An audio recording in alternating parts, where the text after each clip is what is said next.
So I wanted to talk about something that a lot of expats deal with here in Africa.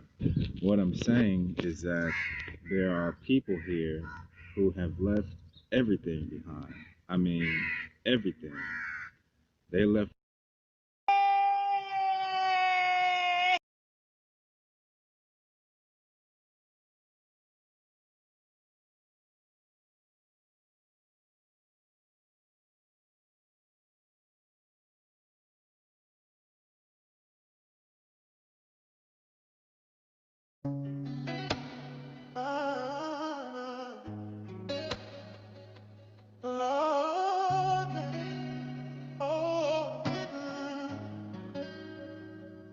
They brought us to this country as a labor force. We built a foundation and they hate us for it. They hate us for it. We built a foundation and they ain't pay us for it. They ain't pay us for it, but they gon' pay for it. Already prayed for it. Non-believers didn't pray for us. Non-believers didn't pray for us. We're black and we built a foundation. Stone by stone, generation to generation. Vultures said we had no culture. Them vultures got a Jay-Z poster. Them vultures got a lacy culture. Vultures eat what they didn't kill. Vultures eat what they didn't build. They brought us to this country as a labor force. Understand is that Project 2020. We built a foundation and they ain't pay us for it. They ain't pay for it, but they gon' pay for it. Already paid for it. Nobody prayed for it. Nobody was in pray for us. Nobody was in pray for us. We're black and we built a foundation. Stone by stone, generation to generation. Vultures said we had no culture. And vultures got a Jay-Z poster. Them vultures got a lacy poster.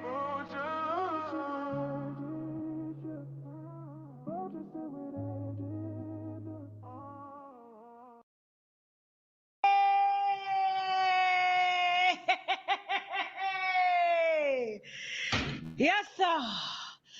We live. Oh my God, listen, I was sent some very excruciating pictures of Roland Martin, the Democrat, the family man, the husband, okay? No kids. Everybody's been speculating whether this man is gay or not, or bisexual. I have the receipts in my phone. Yes, and we're also going to be discussing Tyler LaPlay and Miracle Watts. Homeboy done got caught cheating on the day that he got married, okay? Leading all the way up until he got married. My And last God. but not least, we're going to be discussing No. Sydney Starr. Bruh. Yes, that's the mugshot that they took when they booked him yesterday. Him, man in a wig, caught. Bruh. It's on video, all right? Details Bruh. are still coming in. We got some Oh sources my God. that's going to be on Oh and all of this, okay? my God. Apparently, there was a Bruh. 13-year-old boy in a hotel quiet on a creek with Sydney Starr. I'm sorry, I'm so used to the pictures being over here. All of this and more coming up in this episode. I am your host, Unwind with Tasha K.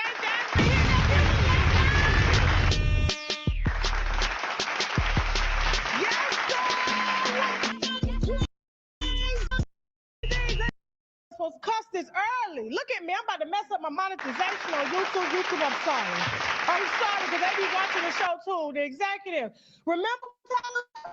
I ain't worried about her just yet. Remember when Tyler LaPlay posted this picture here of his little ping ping? Remember that little picture of his little ping ping? No. Remember Oh and he my did this God. a week before he got married. A week before, I told you he was fishing. Y'all ain't believe me.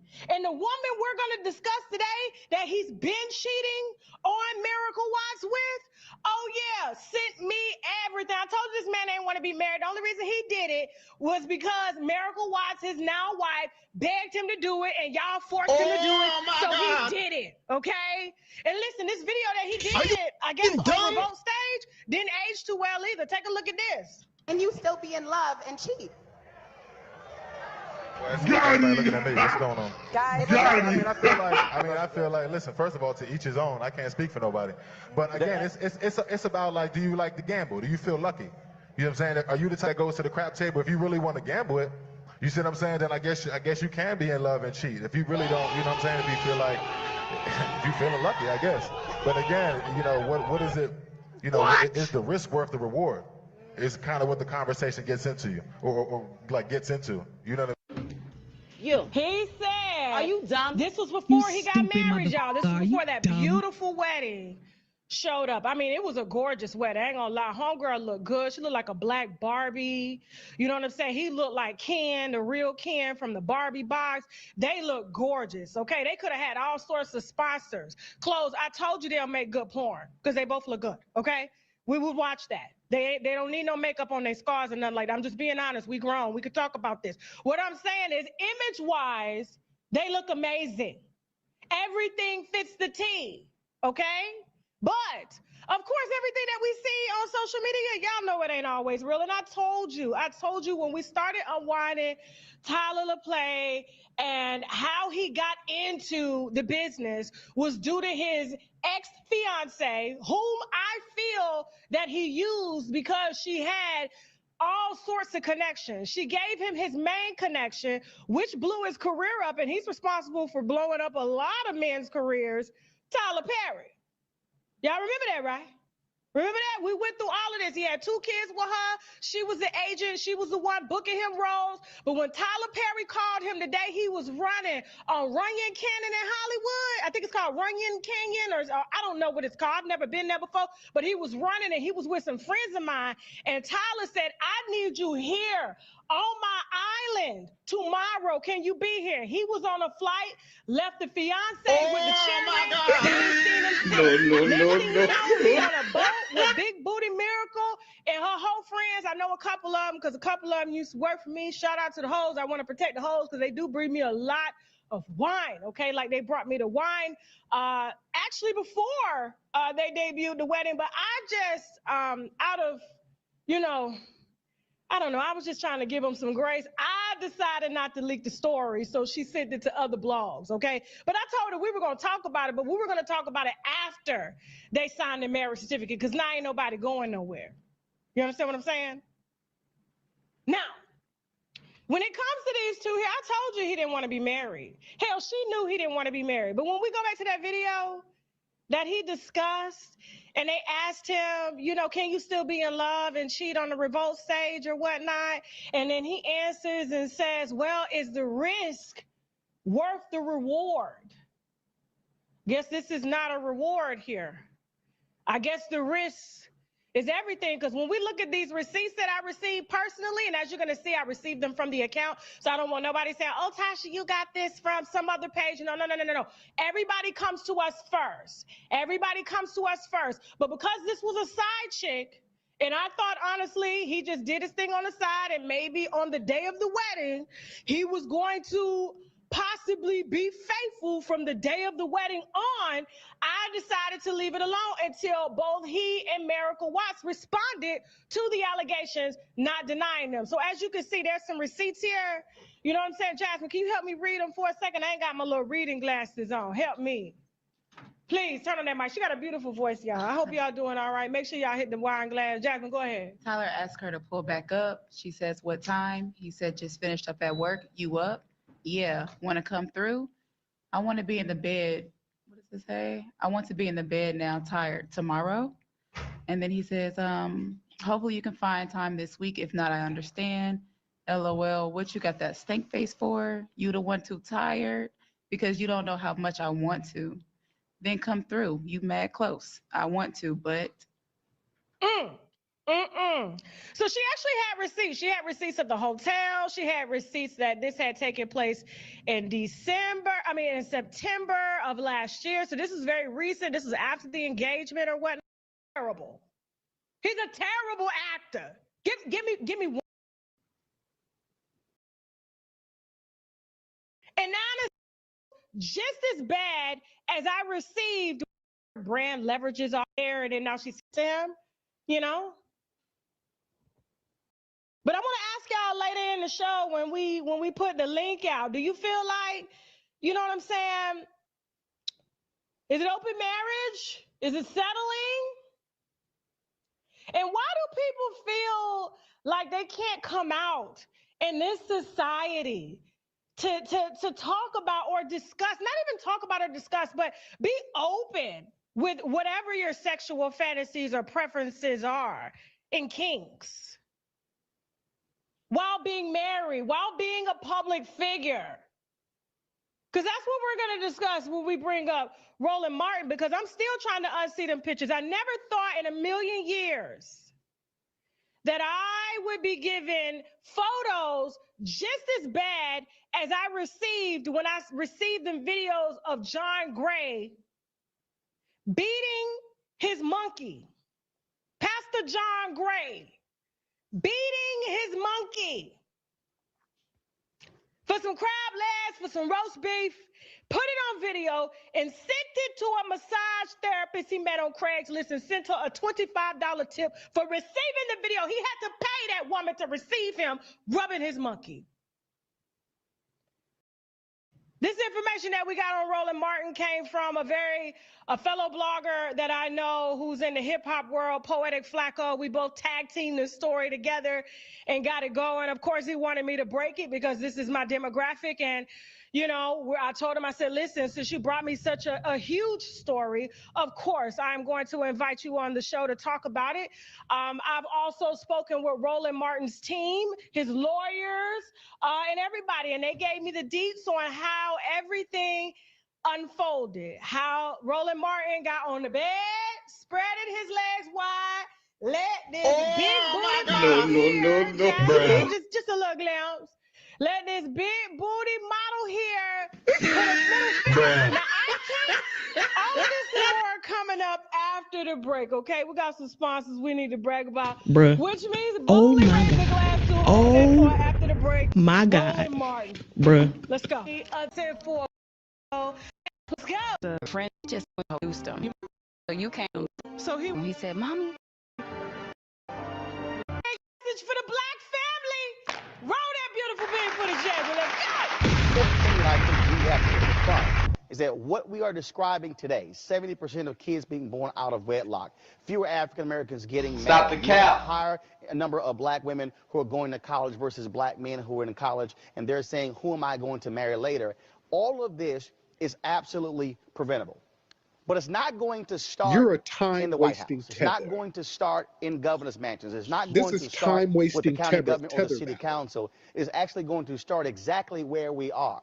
I've often made it clear that if we're going to have a strong America, a strong black America, it is going to require African Americans all across this country in various states to be strong just where they are.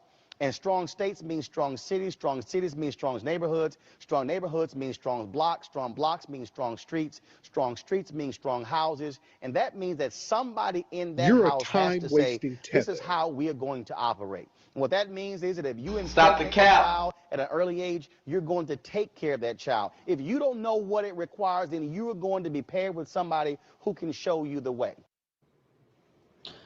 Don't worry. I'm going to let you get yours off. I'm going to let you come later in the show, okay? I'm going to let you come in hard and leave soft. You are going to get a chance to unwind your thoughts later in the show when we drop the link, because we want to hear from y'all. Can someone like Roland Martin with a platform as big as his, journalistic integrity, democratic position, can they preach black family values while living kinky lifestyles behind the scenes that don't involve their wives? Can they do that? Can people like him get away with that? No. On his head and his wife being a preacher? Does he get a pass? Is he allowed to do this? No. I got a statement from him and his team. And I got to tell you, I am just upset at everything that I've learned, but I cannot do this story. I cannot do this story without honoring the brother that sent me the information to be sent to y'all to exclusively break. Okay, while he was getting his butt broken in. Because I know the rumors. I know the rumors. Y'all thought that he was either bisexual or gay. Y'all didn't even know he was married. He's been married 21 years. This is his second wife. Oh my God! He was married to another woman. I'm gonna leave her out of this for 6 years, and she left him. Got him. She left him. I saw the pictures. I saw the videos. I know why she left. I know why she left. Okay, and that's why we're gonna leave her identity alone. But he is married to a pastor. She is a preacher. And has been with her for 21 years. As much as he talks about the black family being stronger, his dick was not in the pictures, okay? I give you, without further ado, Poetic Flacco. Welcome to the Hey, listen, man. I feel so honored. Yo, listen. First of all, I got all the women in my life. Watch Tasha K. So right now, I'm finally famous. You feel me? I'm finally famous, man. Shout out to all the women in my life, man. How you feeling, Auntie? I'm good. How you doing, nephew? Man. Hey, listen, first off, I just want to say, listen, I want to take my chance and say this, man. I have gotten so much flack, man, but I feel like history has been on my side for being a Tasha K stan, okay? All right? Again, it was hard and difficult about 2-3 years ago, right? When they thought they had us. But, they thought they had us, but we still here. Facts. Stay we are the media. We're not the new media. We are the media. There's no traditional media anymore. It is us. And I do want to, look, you are doing your thing in the hip-hop community. I told you what you needed to do to break that up this morning in text message. They are going to be scared of you. And they should be in the hip-hop community because you're not biased. Facts. Okay? Absolutely. Listen to me, brother. Poetic Flacco. So listen. You ruined my Saturday. You ruined my Saturday when I received the photos, and I want us to describe them, okay? Because I don't want people to think, oh no, they're making this up. First of all, I've already spoken to his lawyers, okay? His lawyer did say that if anybody posts the pictures and videos, they will be suing. They do have a case on that. That is called revenge porn, okay? So we cannot divulge those videos or those pictures. But what we can say is that his team told me verbatim, that is him.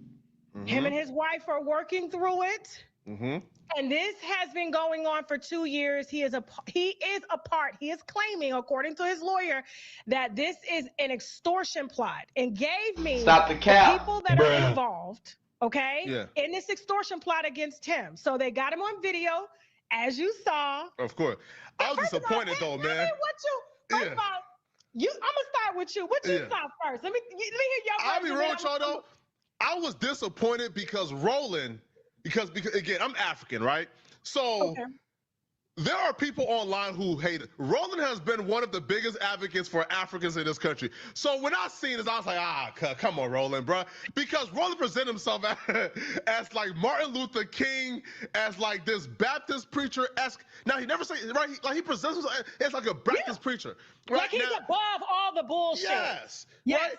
And Roland is the first person to come on that live stream and gossip and babble for out. If Roland feels like he got somebody, Roland gonna tell somebody business now. So I was shocked when I seen those pictures. But now I'll be real, as a man, I did not know that penis got that small. Listen, now I wanted to tell people this.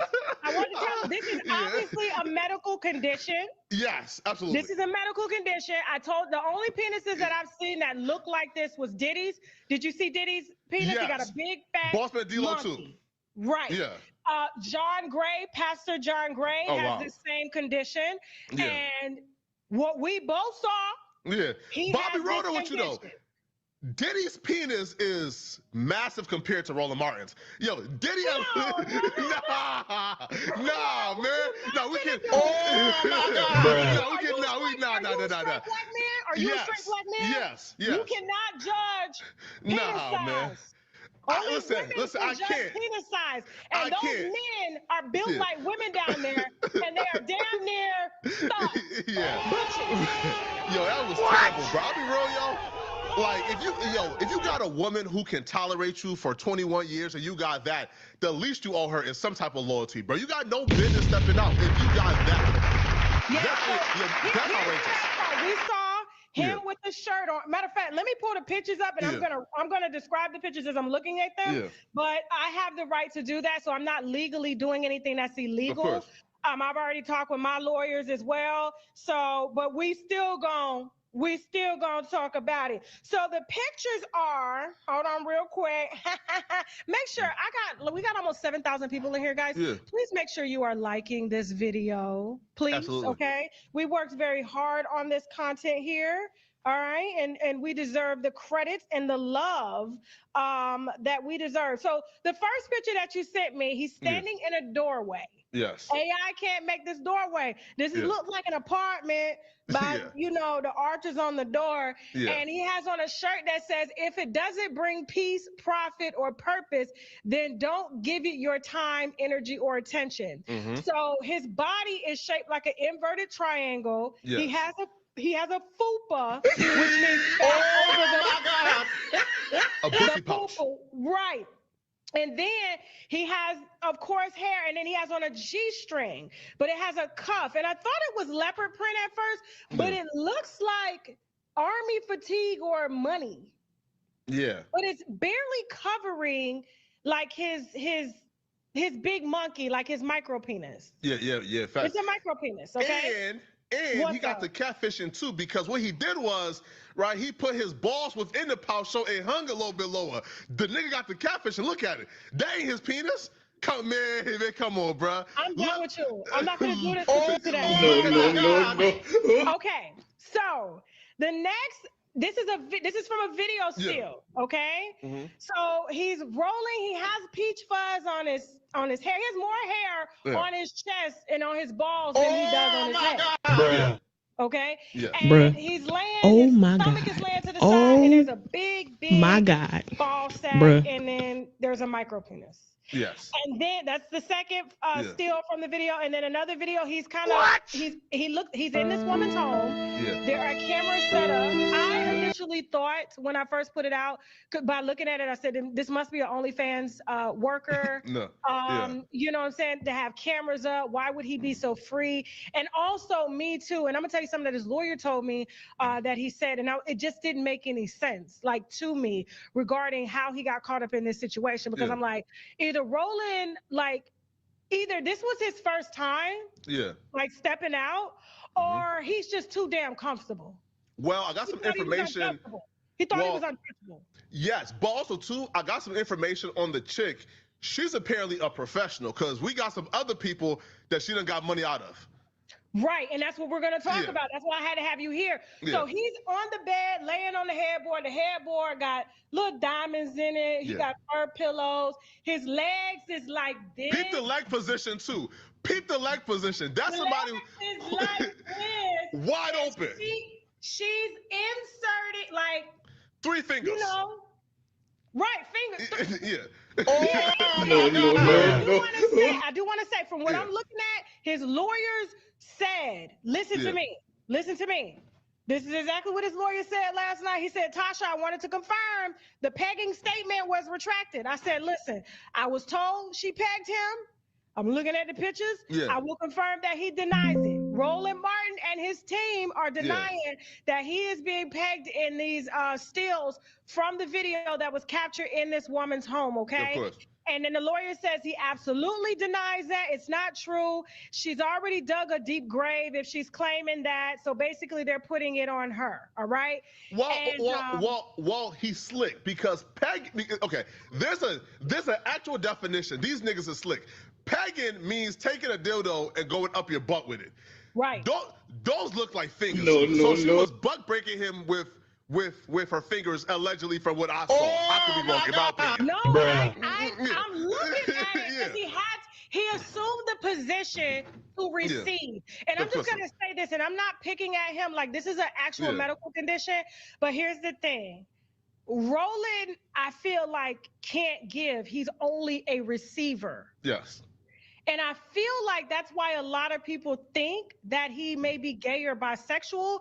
Given the video, let me play this video. I think we got to drop you down for a second, but just remain right there. Of course. Do we have to drop him down? Oh, no, she got it right here. So here's him dropping it low. That's Roland Martin. No.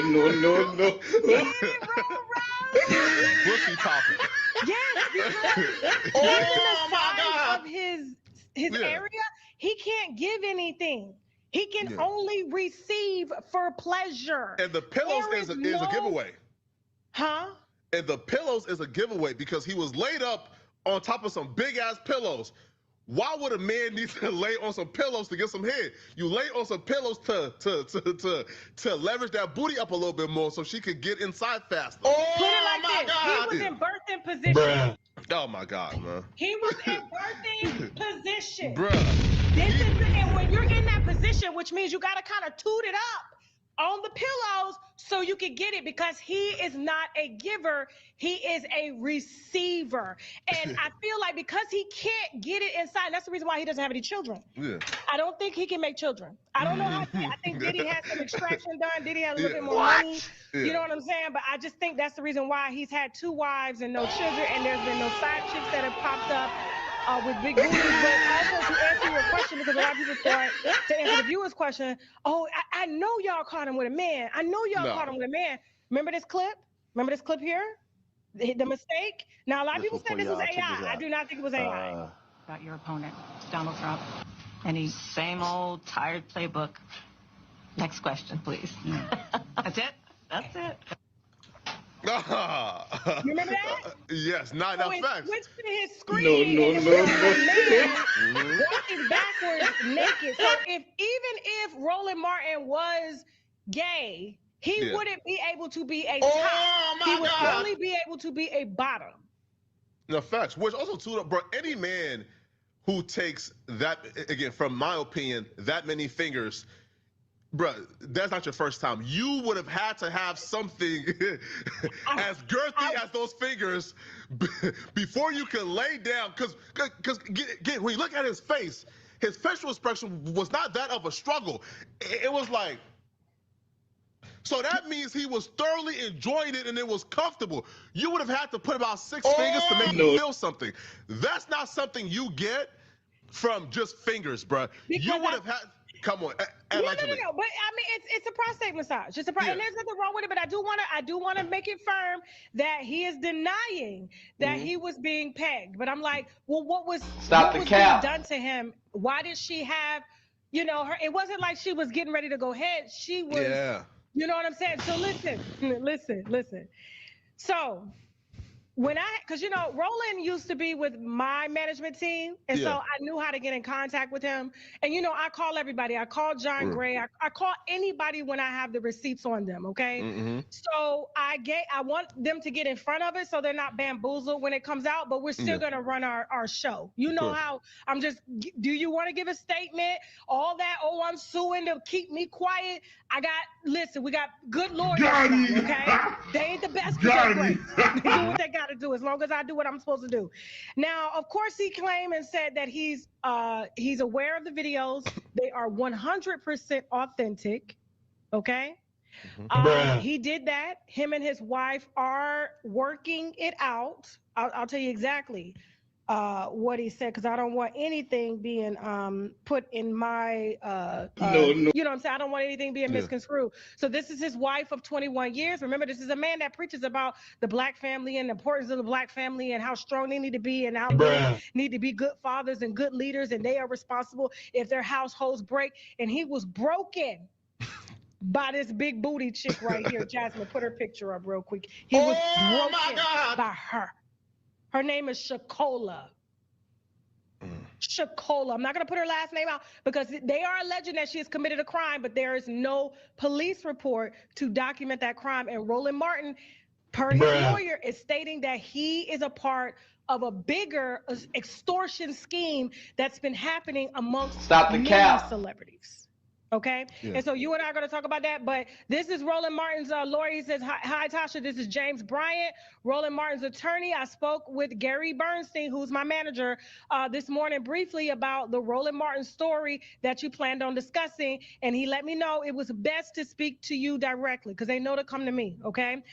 He said, I do believe he relayed to you some of what we discussed with regard to my client being involved in a revenge extortion scheme for the past 2 years, okay, and being unlawfully and secretly recorded by the woman and her accomplice.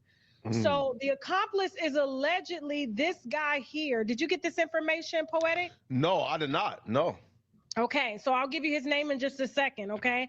And so apparently this guy and that woman worked together, and per her, she did this on behalf of the gentleman. Wow. Okay, so there's another gentleman and there's another celebrity that we're going to reveal that was allegedly extorted by them and paid the money. Roland Martin didn't, okay? He says more specifically, while discussing, while the story you plan on discussing on your show is well within your right, so long as it's truthful, any video or images of Mr. Martin pertaining to the incident were illegally recorded and cannot be disseminated by anyone. We are involved in a number of legal investigations and actions to address this crime, but I did want to reach out to you directly to ensure that your story does not have any inaccuracies, such as Mr. Martin being involved with another male or similar untruths. And he looks forward to speaking with me. And then we did get on a call, and come to find out, me and his lawyer have worked together. Inadvertently, he's represented people that was trying to sue me or was being sued, and I interviewed a person that they wanted to sue on the platform. Oh, wow. So way back, and we didn't even know it. Yeah. And hold on, he said, so he sent me, he said the partner's name is Ambrose Clayton, okay? And they have an ongoing legal battle that I'm not aware of. So he's saying, I guess, let me pull up this guy. He's saying that this guy here, Lamont Clayton, who you can find on Instagram under Lamont Clayton, is, I guess, has extorted plenty of celebrities. And one celebrity that they pointed out that he extorted and was successful with was Jamie Foxx. Oh, wow. Yes. Now that I did not know. Wait, hold on. Same girl or a different girl? I don't know if it's this. Well, he says he got it from the girl. So the girl is saying that this is their scheme. Wow. So there's more than just, you know, Roland in this, rolling around on the bed on fur pillows, you know, ass wide. And this is a part of a bigger investigation, which I told him, I said, I'm going to follow up on diligently. I don't have time to unwind that now, but I did ask, and this is what caught me off guard, because I asked, I said, hey, I said, did you file a police report? Because you said this happened 2 years ago. Yeah. Thank you so much, Jazz. Jasmine's going to be putting the link in the chat so you guys can call me in, because I need to know, okay? Can someone like Roland Martin preach Black family values while living a private life that contradicts that? But, like, is it a crime? Because I don't think it's a crime, though, right? Because, again, so it was her security footage. So like, if you come into her home, you have no expectation of privacy because her security cameras is rolling. So if you... So, did she do anything? Now, disseminating it is probably illegal, but did she do anything illegal by recording it? I don't think so. That's her home. She could do what she wanted. And he was clearly in her home. And the mere fact that he sent, this is how I know they had some type of relationship. And I did ask, I said, hey, did he have an ongoing relationship with this woman? He said, no. This wasn't a casual thing. She wasn't a mistress or anything like that. So why would he send a picture of himself fully addressed in a thong and a G-string to her with his face in it if he wasn't comfortable with her? No, facts, he trusted her. Thank you. Facts. You don't just do that with a just random that you just met in a DM on Instagram. And I did get a tip in that said, you know, some years ago, this is while he was married, they had saw Roland out with some women who were shaped just like the woman that he's claiming extortion on in this video. But see, here's the thing. I asked the lawyer before I went live, I said, you're saying that this is a bigger part, and I know they're trying to change the dynamics of it and whether or not this is a kink. I think this has more to do with Roland's morals. Yeah, of course. And what he preaches and does not live. Because... Yeah. Go ahead. No, true. So here's how I think this will impact Roland. I don't think that the nigga net is gonna see this and say, oh man, bro, we're done with Roland. Now Roland can't do his usual, which is whenever somebody is in a scandal, he comes on his channel, does a 5-hour live stream, and act holier than thou. That's over with. But I don't think that this right here is going to affect Roland Martin. Bro, listen, yo, niggas don't care that niggas cheat on their wives. I'm just being real, bro, right? So I don't think, like at all. So I don't think this will affect Roland Martin at all, which is why I don't understand why he's ducking it so much. Because his chat, and I'm not sure if you've seen the footage, so his chat was like spamming thong. And he like accidentally like was reading something and then said thong, right? Because his chat was like spamming it. So he sees the comments, he's ignoring it, bro. Just come out, speak on it, and keep it pushing. But the more you ignore it, the more it gets bigger. Like for example, Umar Johnson, back in the day, a stripper came out and said Umar Johnson was like spending the money on her. He ignored that story until that story got so big that he couldn't ignore it no more. Just come out and just address it, bro, because nobody really give a damn. But I think because of all of the shit that he's like spoken against so many people, he's held so many people to the fire. I mean, even me, your platform is deplorable. You lie, you do this. What I got on you ain't no lie, brother. That's deplorable. And the way that I give my information is real. Yeah. You just hadn't been across my platform. You just hadn't been across my desk. Now you across my desk. I wonder what his thoughts are going to be now, because his lawyer is saying, we respect everything you do. Tasha, please just don't put out. Make sure that they say it's a woman. I think he's just more concerned with, I'm not gay narrative. It's gone. Okay. But he can't give dick. That's why he has no kids. And to be honest with you, I think him and the wife have some sort of arrangement. She's a minister. She's a pastor. So I think she's stuck in it anyway. Like, I can't just walk away from her husband during difficult times. They're saying this happened 2 years ago. 2 years ago. I said, so if this is a part of a bigger scheme and all these celebrities have been caught up into this, why haven't you guys gone to the police? No, we're handling, this is a civil thing. It's very complicated. It's very this. And I'm like, y'all ain't done nothing. This is just another excuse to try to, convolute the details that his booty was getting played with allegedly. Of course. And it's like, it's low-key predatory too, right? Because men like Roland, they take this authority position, quote unquote, in the culture as these like role models for like black men and like role models for like single women and like black women. While at the same time, they're using their particular authority in the culture to pipeline these single, because I see her Instagram. She has like 3 kids. There's no man in sight. Bro, I seen a live stream where she's on the block. Thank you. Play that video that we entered again. Play that video one more time, Jasmine, that we did the intro with Roland Martin.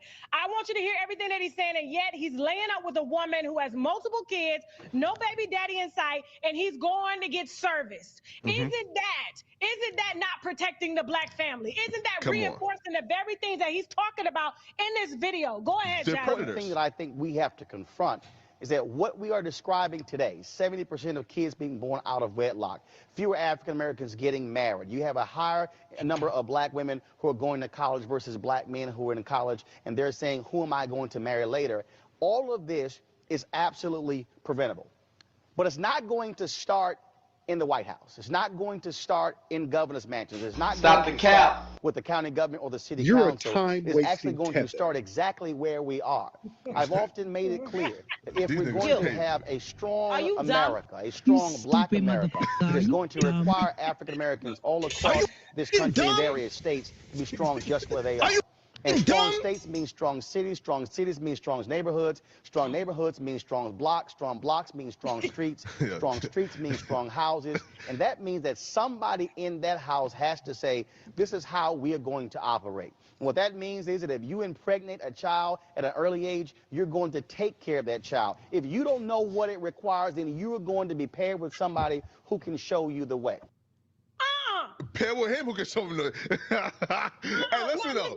I'm waiting on people to get in the chat. Please, y'all, hit the link. We want to hear from you, okay? This the Umar Johnson playbook, bro. Listen, I'm telling you, yo, this the Umar Johnson playbook. But Umar Johnson, he's way more cold with it. Umar Johnson said, yo, I'm going to launch a school that's gonna turn yo young YN into a young man. That school still ain't came yet, but Umar Johnson got all the pussy. He's on a roll, being a Rolling Stone, sleeping with single mothers, not helping their children. Yeah. They are not living what they preach to yet want to condemn. At least me, I get out here. I've been married 20 years, okay? Yeah, of course. When we first got married in our early 20s, yeah, we played around, we played games, we did what kids do, okay? And then it was a time where it's like, all right, we're gonna get serious about this marriage or what? What we doing? Do we love each other? And we've done that, and we built businesses. Our kids have not ever, oh my daddy, who's that woman? Mama, who's that dude? None of that. Our kids don't know that. I have lived by everything that I preach, and whenever I made a mistake or my husband had made a mistake, I divulge that to my community. They don't have to hear it from nobody else but me. But these hypocrites right here that want to police, they want to police how people live. They want to talk down on how people live. They want to go and lay up at the same time while trying to police with single mamas with BB girls that need to feed their kids and be pleasured anally, and they want to come out and try to tell us how to live. No. Poetic. But while I'm letting these people up in here, please, because you listen, we still got to talk about the Sydney Star story. Oh yeah. Can you join me on TashaKLive.com after this? Yes. But hey, listen, man, Auntie, Complex Media have to put you on the top 10 next year, man. You are the GOAT. You are amazing, man. You are the best, man. Thank you so much for having me, man. Tasha K community, man. Y'all are fucking amazing, man. Peace out. Listen, no, thank you so much for that, Fleck. I'll see you on TashaKLive.com. Yes. As we unwind Sydney Star with a 13, 14-year-old. Thank you so much. Listen, y'all. Listen. Now I pose a question to y'all. I'm gonna let y'all get off on this because listen, y'all have been the patrons of this. Okay, and y'all support these people, okay? Listen, I'm gonna leave politics out of this, but this is the people that are representing the black family. But yet he has no family. He's not protecting his family. He's letting holes through his back door. Matter of fact, he's going through their front door, sending them full body images of himself as if they really like it for real, knowing that I know he had to pay that girl something. I know she ain't receiving that for free. Ain't no way. That's why I think he claims that, I've been a part of an extortion plot. I think honestly he's paid some of the money, okay? What? Jasmine, who's first? Who's coming up? Okay, state your name and where you're calling from, please. Get on your Cash App, $. We're going to start getting some work done, family. So please get them donations in. Get them in. What's up, Tasha? How you been? Fantastic. Since he has a picture, you could let him up, Jasmine. You can let him up. If you got your picture, we'll let you up. And you got a nice little set, okay? We'll let you up. Give us a second. We want everybody to see your face or whatnot. Guys, please don't forget to like this video, share this video, subscribe, okay? We got almost 9,000 plus people in here streaming live. Please show me some love. And also don't forget, August 1st through 5th, our general admission tickets for our Everything is Allegedly tour are discounted from $40 to $25, okay? So if you plan on attending the show and want to do it and save some money, on the 5th, on Wednesday, is the last day you can get the general admission tickets for $25. Go to TashaKOnStage.com, TashaKOnStage.com to reserve your seat before they go back up to $40. I want all of my viewers to be able to get in and see me and debate and party and parlay, okay? G-listed, okay? Ken, who do you want to speak about? You want to speak about Tyler LaPlay or you want to speak about Roland Martin? Rolanda Martin. Let's talk about her. What's up? Make it quick now. Make it quick. You know what? 2026 is the year of these like so-called black elites who be like trying to talk down on the black community and, you know, be all these political shills and stuff like that.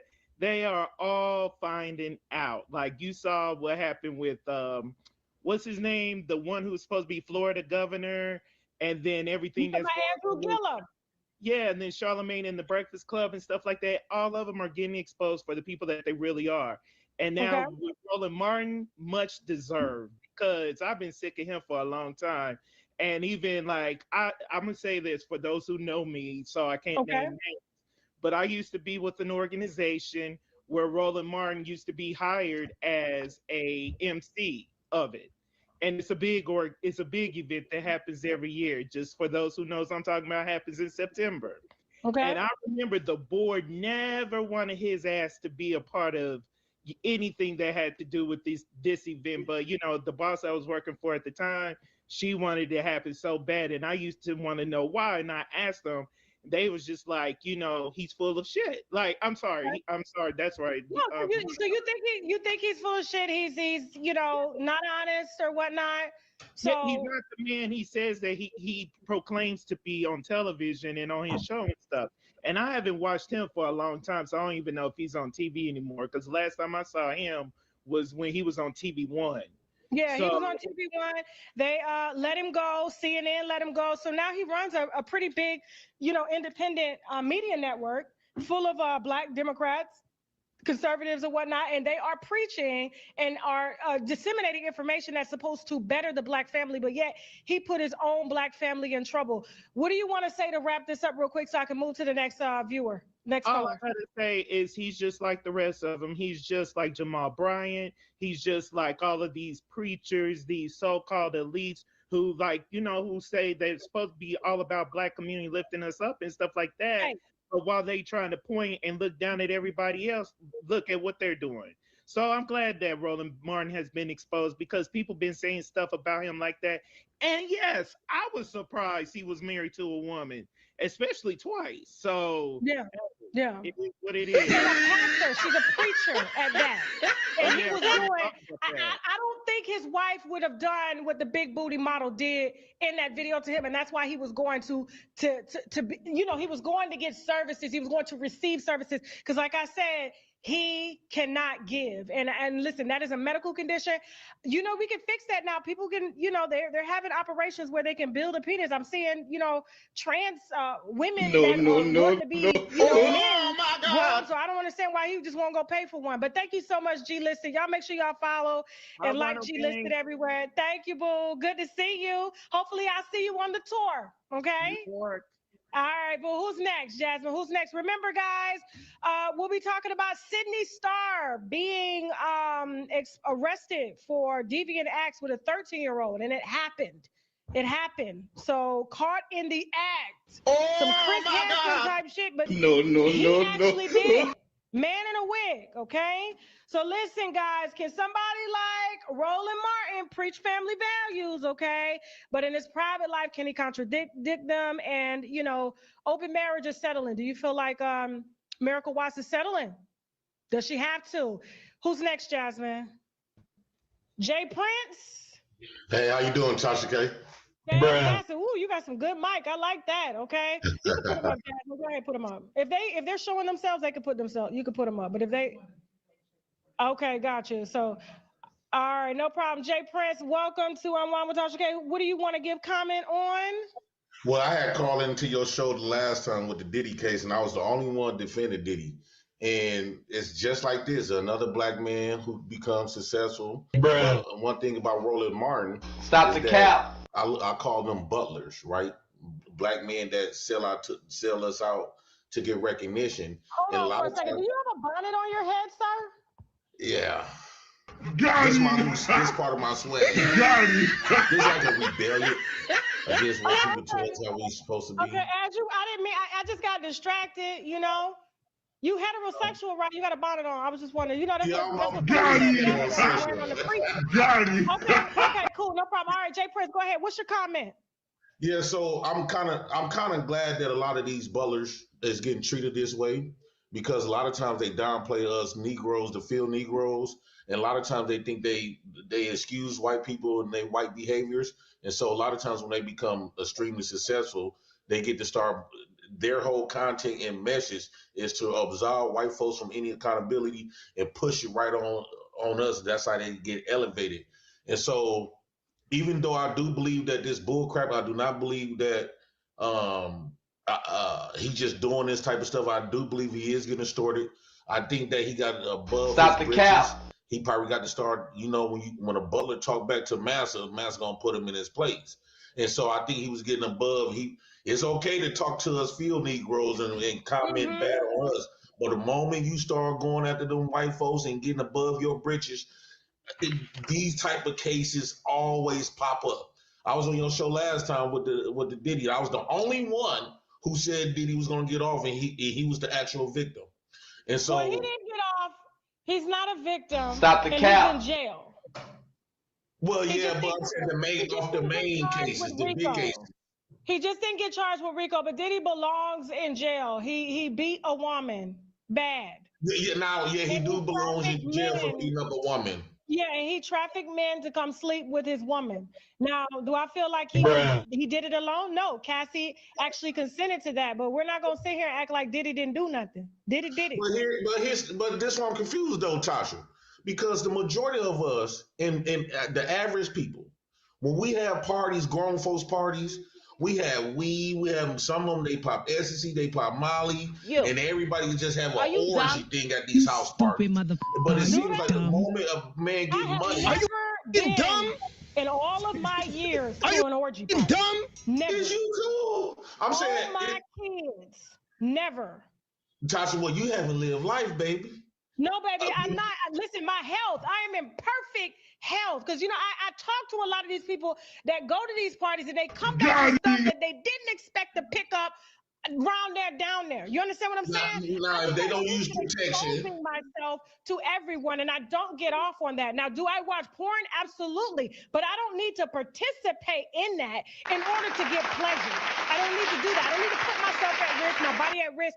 And I don't think it's a very clean or moral thing to do. Now, to each his own, I get it. But then what happens is when all of these victims are coming out saying he infected me with this, because remember, they were saying that Diddy was passing out STDs. They were saying that R. Kelly was passing out STDs. You understand what I'm saying? All of this comes with that. But go ahead.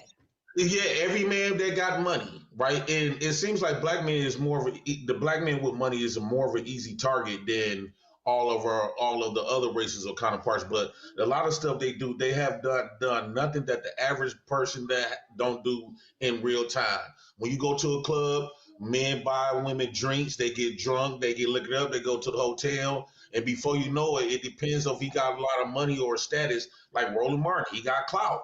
So of course they're gonna abuse and use his clout against him. I think that's the worst thing. So you're blaming. So your position is you're blaming the other people. You feel like he's being extorted. You feel like absolutely a man that stands up to try to say protect the black families. Don't break up the black families. Don't do this. But yet is out here having unprotected sex with a woman whose black family is destroyed and is probably having to do that to pay her bills. Do you understand what I'm saying? I don't think she wanted to do that. Even if it is an extortion. No. Even if it is, he is exploiting and preying on people who need money. But here's but here's the thing. Here's the thing though, Tasha. I'm glad you made that point. Because across the street from the landlord. In fact, I had a woman when I was late on my rent, and he was going to kick me out. And we made a deal. But he's over there sleeping with all of those women. When a man is white, when the bosses is white, when the landlord is white, that's they sleep on and never say nothing.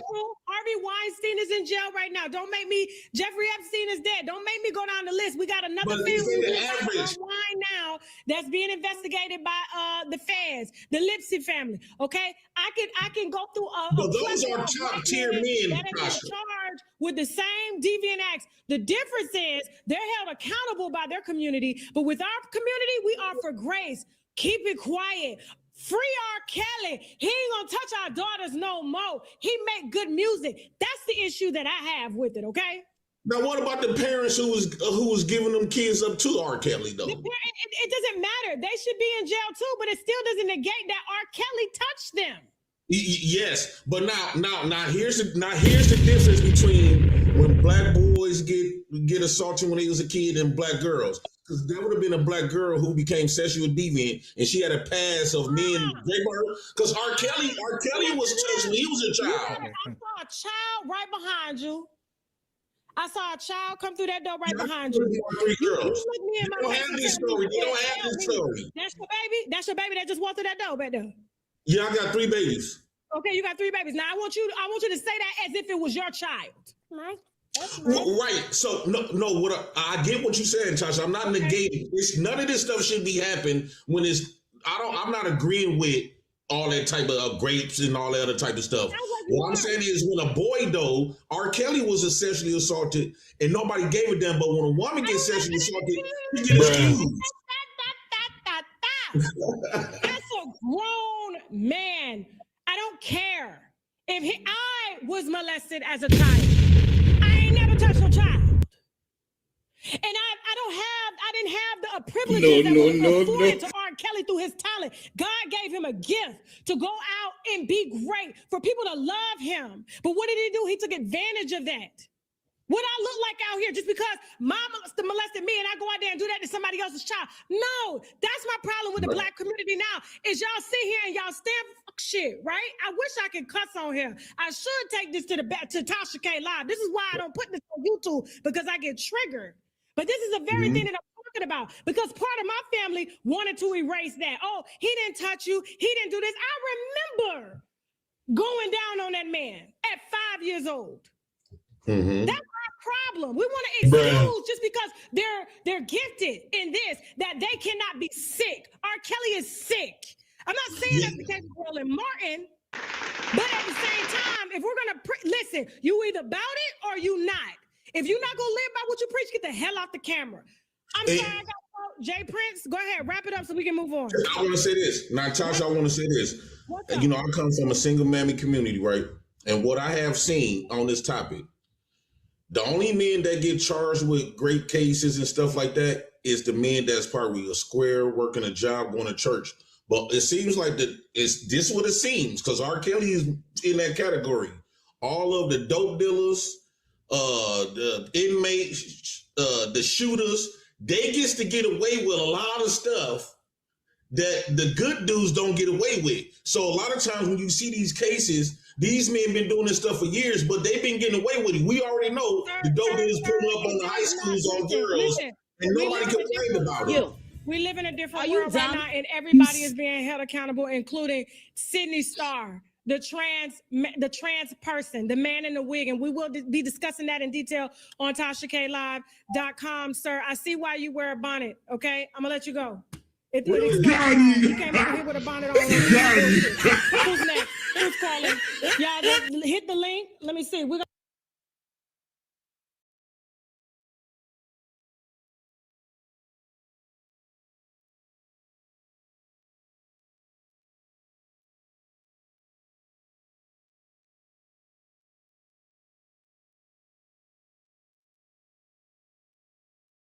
We discuss anything before I let anybody up. I get some people up in a minute, but before I let anybody up, we got to talk about Roland Martin, ladies and gentlemen.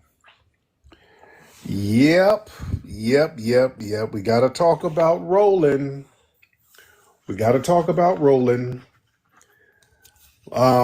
There's a rumor that there is a flex tape, I gotta watch my words, of Roland Martin. There was a blogger, you guys know who she is. She said that she got wind of some screenshots and a video of Roland Martin in a leopard skin thong, and he was in a room with a woman who wasn't his wife, and the woman was alleged. This is alleged. This is what this blogger is saying. She said she verified it with Roland's team, but I'm just going to say alleged. She said allegedly Roland was getting pegged in this video. Allegedly. This is what this blogger said. All right. So do we have to come out with a children's book? Roland's colon is swollen? Green eggs and ham? Is Roland's colon swollen? Good freaking grief. So allegedly, there's this video and all of this stuff that's out about Roland. The blogger said that she had contacted Roland's team. They verified the existence of this tape and this footage. They're saying Roland's team allegedly said that they're being extorted. They were being extorted by this person. And Roland's team allegedly threatened legal action if this footage is released and all that stuff. So listen, nobody's really shocked. Roland's been popping that bussy for years. He's always dropping it like it's hot, throwing that Bucci cat in a circle, so nobody's really shocked. But boy, if they come out with some footage, I'm going to have a damn field day on this. Family, y'all don't know how many puppets, how many cartoons I'm going to make if this shit comes out. Yeah, Bussygate is real. Bussygate is real. But let me get deep about this thing. You know what I think, family? This is heavy. This is heavy. It looks less like a flex scandal, and I'm using my words wisely. This seems like some kind of leverage operation. You know, who controlled the environment? Where are all these cameras? If there's cameras and all this footage, who preserved the footage? Who sat on the footage? Why did it surface now? Just like with the Diddy case. Remember, they had that footage of Diddy jumping on Cassie. They had that. They just sat on it and just waited for the right time to really bring Diddy down. So sounds like they've been sitting on this footage of Roland. Oh, they've been sitting on this footage of Roland. Yeah, I want y'all to understand something. I think this is deeper than what we think it is. See, the Democrat establishment, they don't just want black spokespersons. They need predictable black spokespersons. See, the Democrat power structure, they've always needed certain black people to translate the party's agenda to black America. You understand? You got to be predictable. See, you can criticize Republicans all day. You can criticize Donald Trump all day. You can even criticize the Democrats around the edges. But when you start challenging the fundamental arrangement, and you seem like you might be veering off, that's a problem. Family, I want y'all to understand something. Have y'all noticed lately, Roland has been sounding like the foundational black American grassroots. See, when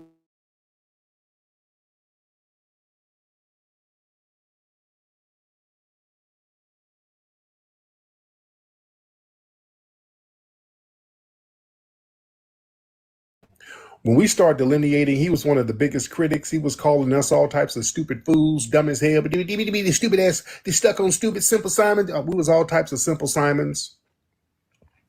You understand? Now, this thing comes out, Roland starts sounding like the grassroots. He start talking like us. He start talking about tangibles and voting for the couch. Roland starts sounding like the black grassroots. Oh, now that's a problem. Now, all of a sudden, this threat of some video footage of him is coming out now. You see? Somebody said Umar too. Notice how everybody who was critical of the black grassroots, critical of you and all of us, they're sounding just like us now, aren't they? Everybody's sounding like us now. Because we're standing on truth. I know we're standing on truth. We didn't waver. But listen, Roland's ass starting to sound just a little too much like us. And see, the establishment, they'll tolerate the grassroots language until that language becomes an independent political program. You understand? And also with Roland has, he shakes down the DNC for money. He's always shaming them every election cycle. Y'all need to get some money to the black media. Y'all ain't giving enough money to the black media. He's always shaming them into giving him money. Now, the Harris campaign, they gave him like $350,000 last election cycle. You know? And he went up and did the little softball thing with Kamala Harris.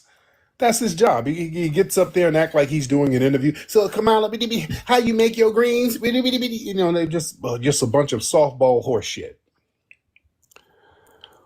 So the thing is, the DNC, they're looking like, wait a minute, we didn't give this fat bastard hundreds of thousands of dollars, and what did we get for it? We lost.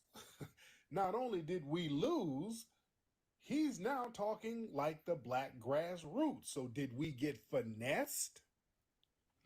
You see? Oh, no. They feel a certain way. Remember, these people spent billions of dollars trying to get Kamala elected. I mean, they had Beyonce running around, Cardi B, Megan Thee Stallion. They had big money and lost. Why did they lose? Because of the foundational Black American grassroots. They lost because of the FBA grassroots, ladies and gentlemen.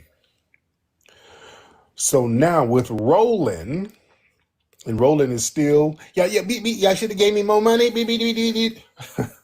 See, we gonna win. If y'all give me some more money, they're like, oh, wait a minute now, hold on. Wait a minute. We're like, hey, we got the goods on you, buddy.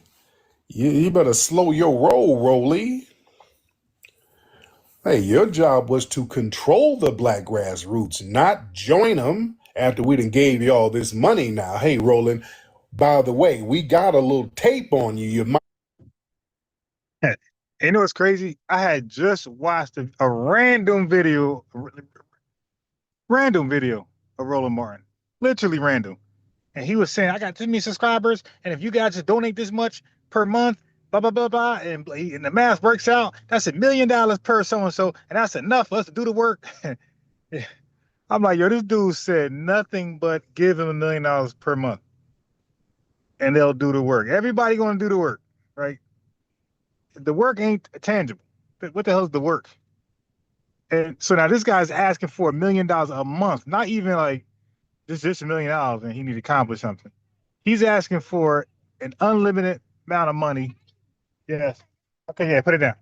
So Tariq, who else? Dr. Umar asked for an unlimited amount of money. The alleged scammer, Jay Morrison, unlimited amount of money. All these folks want unlimited amounts of funds, right? And they're not scammers. Tariq actually sets a goal. Hey, I need just such this and this and this, and that's it. And that's enough to accomplish this tangible goal. And everybody be on him like, oh, he's scamming the people. This guy said, I need a set amount of dollars to accomplish his goal. And when a set amount of dollars is reached, the goal is accomplished. Everybody can see it's tangible. These guys, the Roland Martins, the Umars, the Jay Morrisons, these guys be asking for unlimited funds to do the work. That means. So like we already know what it is. So Roland Martin, never being seen with women. Yeah, like the heterosexual treatment, like the flag was already in. And then, you're talking tough. Like, dude, come on, man. Listen, we know in the hood, certain people could say some things and they might get tested. Some people may not get tested, but others will definitely get tested if they say things. Roland Martin is one of those guys. If he said any of those words in any hood, he's definitely getting confronted, right? So when you play outside of character like that, normally it's something zesty with you, because you don't know how to be normal, a normal guy, right? A normal, straightforward guy. You don't know how to do that. So you talk and you think you're being like one, but you're not. You're just exposing yourself. You know what I mean? But so the $1 million people gave him, and I'm sure the liberals gave him a bag, which we know he got payments to push things, allegedly in voting and things like that. And now he's claiming he's been extorted by some tape. Like, dude, stop it. Stop it. How much can he really want? Like, nobody thought you were straight anyway. You dig? Like, you act like he on some. You act like he being indicted on some Diddy stuff, on a RICO, some Andrew Tate stuff. Dude, you're not even being indicted, my guy. You're not even in trouble. You're not even in trouble. Who the hell would be blackmailing a guy who's not straight on exposing? He's not straight. Like, that's not big news. And then you represent a party who promotes the most wildest things. Nobody's surprised at that. We just having fun exposing you, bro. Might want to simmer down a little bit. We got a little something on you, Roland. Yeah? This is why, family, I don't think they're going to release anything, to be honest. If they do, that would be very funny. I don't think they're going to release anything. I don't think they're going to release anything, because if they were going to release it, they just would have done it. They would have done it already. It's too much. It's too many threats and all that stuff. Well, you're letting the public know that there's something out there. There is something. And I think the powers that be are sending a message to Roland. Like, hey, Roland, we just want to let you know, we got something on you now. We do have something on you, and we could release it. So you better get some damn act right. You see? This could be the establishment basically writing off a failed investment. You understand? The Democrat establishment, they probably decided that Roland's political value has depreciated. You know, you're giving this dude advertising money. He ain't moving nothing. And they're studying the algorithms, ladies and gentlemen. Fam, I want y'all to understand the DNC and these think tanks, they study algorithms. They know what conversations go viral, and these people realize that these old DNC shield talking points, they're not going nowhere. When the DNC shows up and try to have their little town hall meetings, ain't nobody going up to that shit. Nobody wants to hear that. They're empty. Nobody wants to hear that. But you know what's always cracking? Foundational Black American conversations. That's the most thing cracking online. That's the only thing that's cracking, especially in political spaces. You understand? Everybody's talking about foundational Black American delineation. That's the hottest thing on the streets right now. And that's whooping everybody's ass. This is why you got these flunkies and shills trying so desperately to discredit it, which they can't. It's too big for them to do that. You understand? And they're like, damn, we're spending millions and billions of dollars to suppress this delineation movement, and it just gets bigger and bigger because it's really authentic. It's an authentic movement. It's very authentic. So people like Roland, they're like, okay, what are we giving you money for? Nobody's listening to you. You keep trying to shame the foundational Black American grassroots. It ain't working. So, hey, Roland, just like Professor Black Truth said, when the dominant society, they're done with their tools, they like to break their tools now.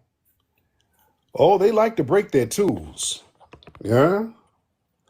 Oh, they break them tools. Funny saying that, because that's like normal, like I think Air Force or Navy tactics. So just recently, y'all can Google it, the United States has sent some pew-pews towards a ship. Well, not, the aircraft carrier ships. They left it there, and they don't leave it there for the enemy to like duplicate it, whatever. So normal practice that they pew it.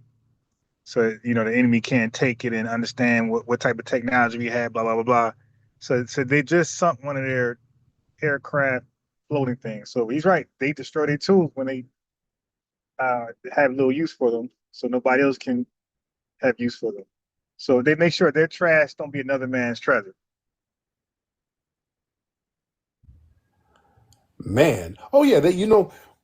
Man, you see how they criticize me all the time for speaking up for the Black community. See, you're never supposed to really genuinely speak up genuinely for the Black community. I'm one of the few people that really, really, really, really do it on a major level. This is why I'm constantly criticized all the time. Not just criticized, I'm constantly attacked.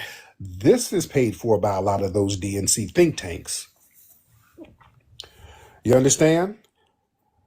They don't want us speaking up for the Black community. You're supposed to speak up for minorities. You're supposed to speak up for people of color. It's supposed to be all lives matter. You're not supposed to tell the Black community, especially foundational Black American community, you're supposed to get something for your vote if you get out here and vote. You're supposed to get things specifically for your lineage. They don't want us thinking like that. See, because that makes us powerful.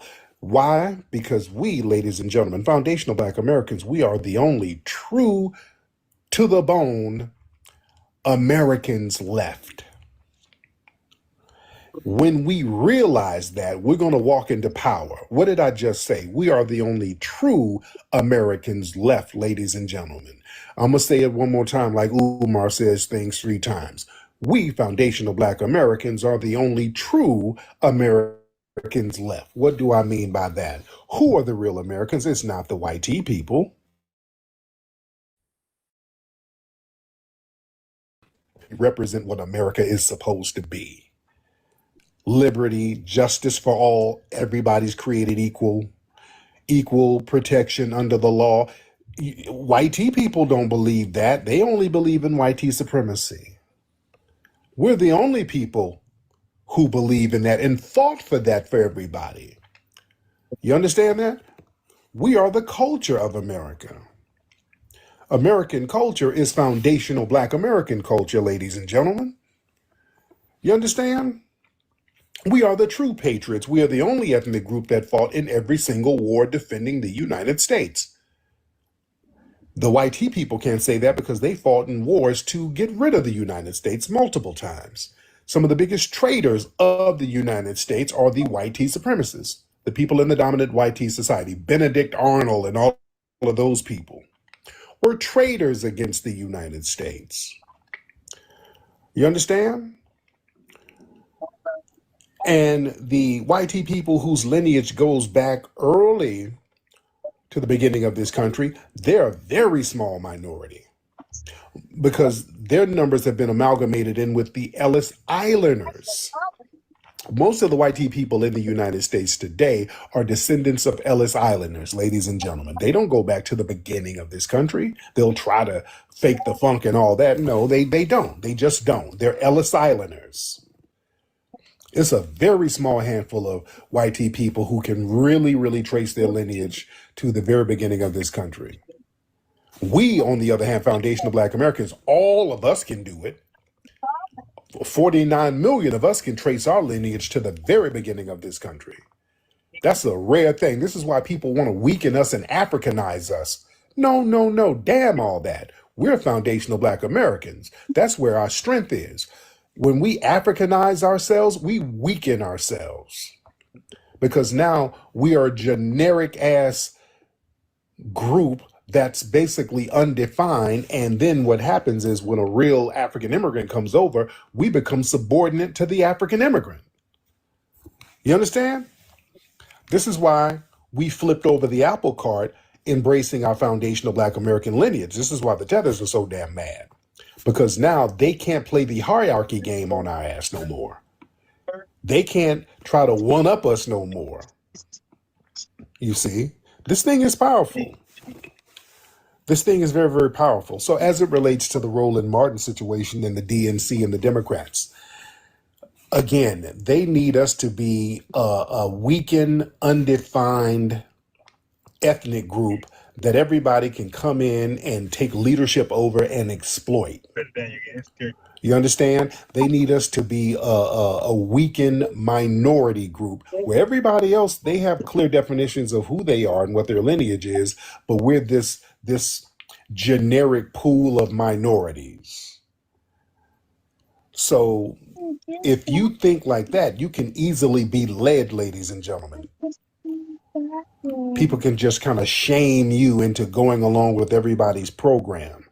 When we are starting to define ourselves and demand tangible specifically for ourselves, that's a level of power they were not used to us exercising. And then when you have the political operatives sounding like us, they're like, oh, wait a minute, hold on, Roland, we got your big ass in a thong on video now. Don't get too far off. We got all of them sounding like us. Joy Reid, all of them are trying to talk like us now. You see? That's power. And they're starting to get rid of their flunkies now. They're letting their flunkies know, hey, man, y'all better deliver.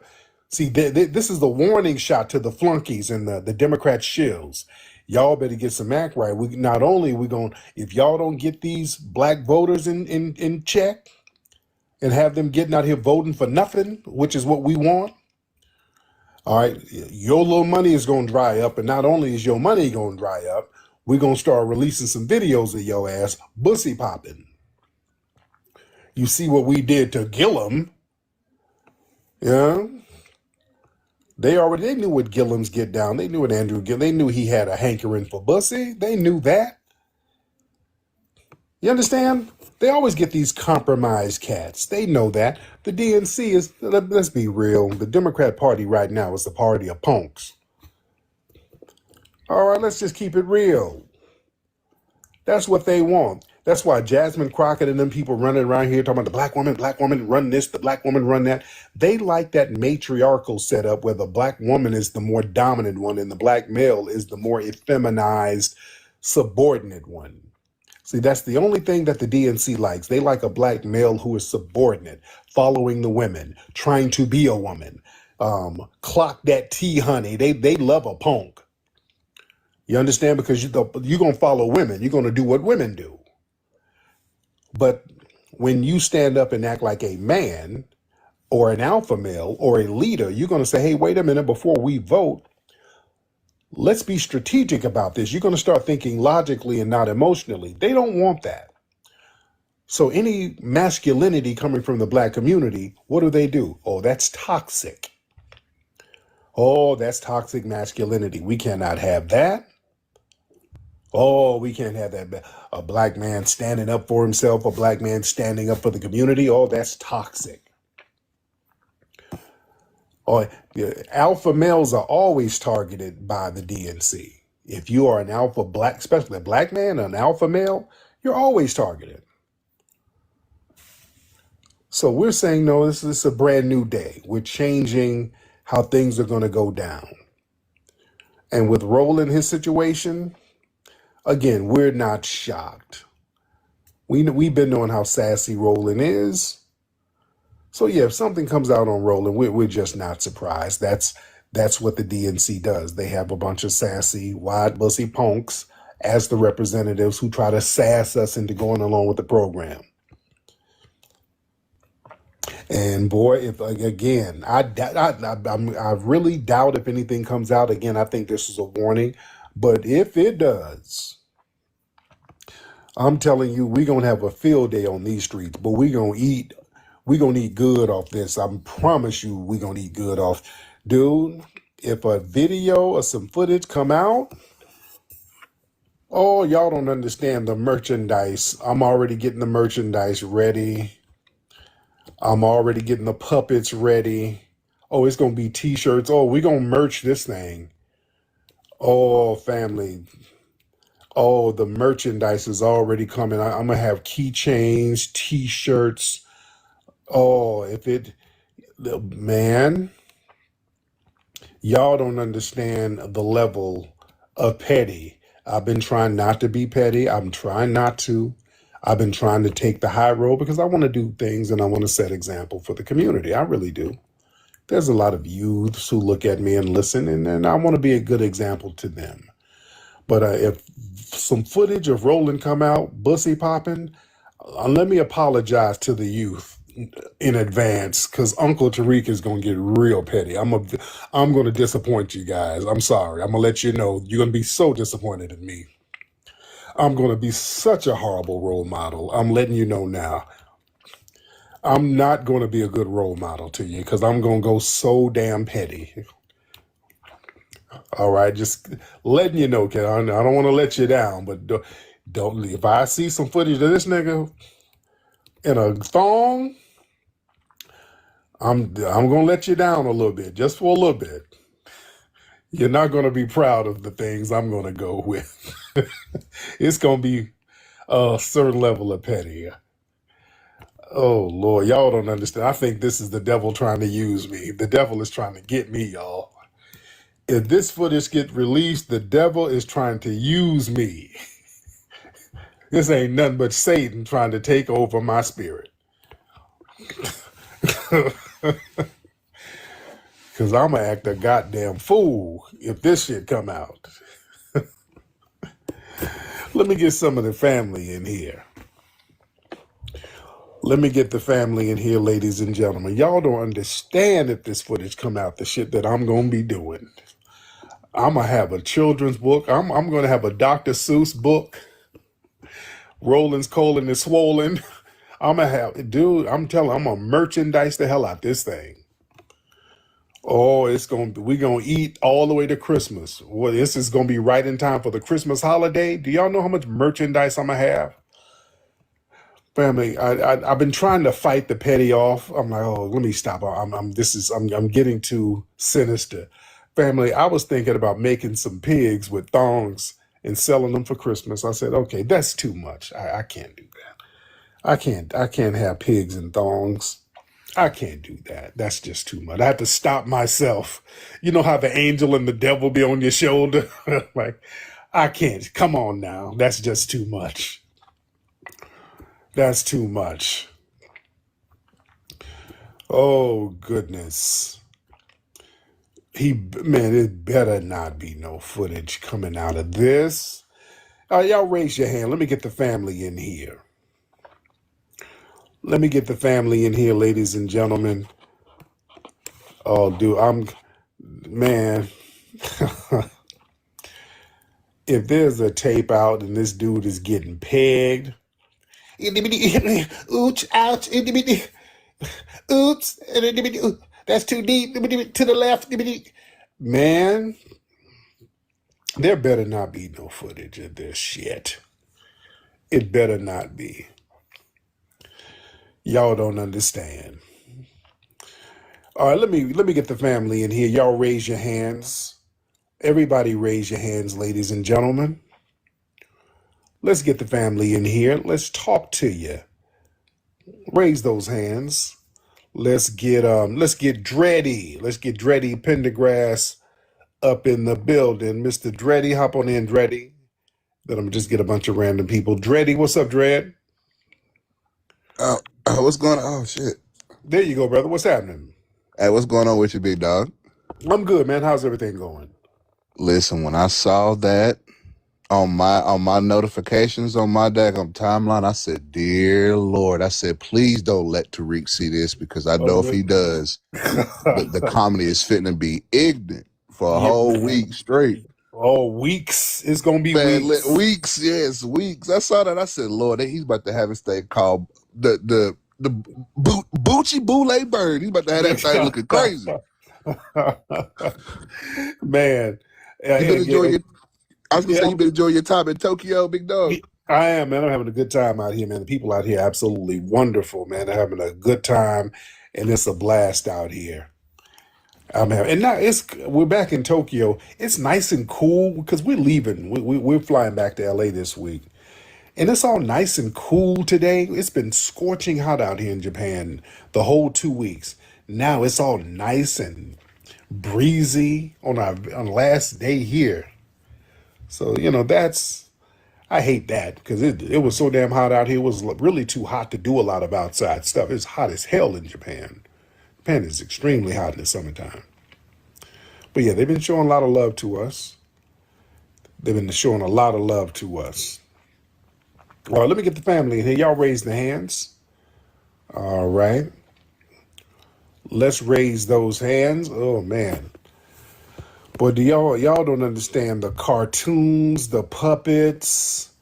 Oh, it's going to be on and popping if that comes out about Roland, man. Oh, I already got some cartoon ideas. Oh, man. Let me see. Laquan, let's get Laquan. Mr. Laquan, hop on in, sir. Mr. Laquan. Nurse Dre. Laquan, hop on in. I'm here, brother. You can hear me? I can hear you, Laquan. How you doing, fam? I'm here, brother. You can hear me? Yes, I can. I can hear you. I'm good, my brother. Hey, yo, you killed... All right, yo, you killed me when you said... He gonna be like, Uchi, ow. Oh, man. Yes, indeed. Hey, yo, but if they come out with that, that just goes to show he's not working for daddy no more. That's why he's trying to talk like us now, because daddy see he can't get our vote like that with the BS. Yeah. We're not falling for that no more. So now daddy is just going to expose him now, because they like, we don't need you no more. You ain't doing it no more. Right. And what I'm thinking, this is what I'm thinking. I'm thinking that they got they're holding some kind of leverage on him just in case he wants to break bad. Because Roland, he'll do anything for some damn money. So a lot of these cats, if they're disillusioned by one political party, he'll go get some money from the damn Republicans, and they're letting them know, hey, if you try to break too bad, we'll put this tape out on your ass. So yeah, they're threatening him. And you got to understand, man, the alphabet boys and the DNC think tanks and all this, they use these bloggers. These bloggers are clicked in with these intelligence agencies and the whole shebang. So these bloggers, some of them are operatives themselves, and they'll use them bloggers to funnel some messages to these people. It's real deep. All right, y'all raise those hands. All right, shout out to everybody in here. Y'all tap the screen. Let's get those hearts up. Can everybody tap the screen? Let's get those hearts up, ladies and gentlemen. Tap the screen, ladies and gentlemen. Everybody tap that screen and let's get this thing popping. All right, and raise them hands. Let me just randomly get people in here. I'm going to just randomly invite a whole bunch of people because we do have a lot of people trying to get on. What's up, Kimmy KD? I'm just going to get random people. I'm just hitting buttons, seeing what we get. Diane Whitaker. I'm just getting random people. What's up, Miss Kimmy? What's up, fam? How you doing, Kim? I'm well, thank you. How are you, Tariq? I am good, beloved. What's on your mind, dear?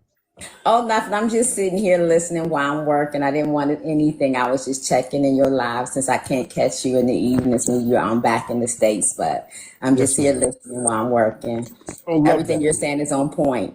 There you go. I love that. Thank you so much, beloved. Yeah. When I get back to the crib, we're gonna go back to the late night joints. I know it's very early over there because it's late here. It's like 10:30 here. Diane, what's up, Diane? Diane, you okay. Dan, your phone is very janky, beloved. I can't hear nothing you're saying, dear, but respect to you. I got you down. You say you like this time, you like the late nights?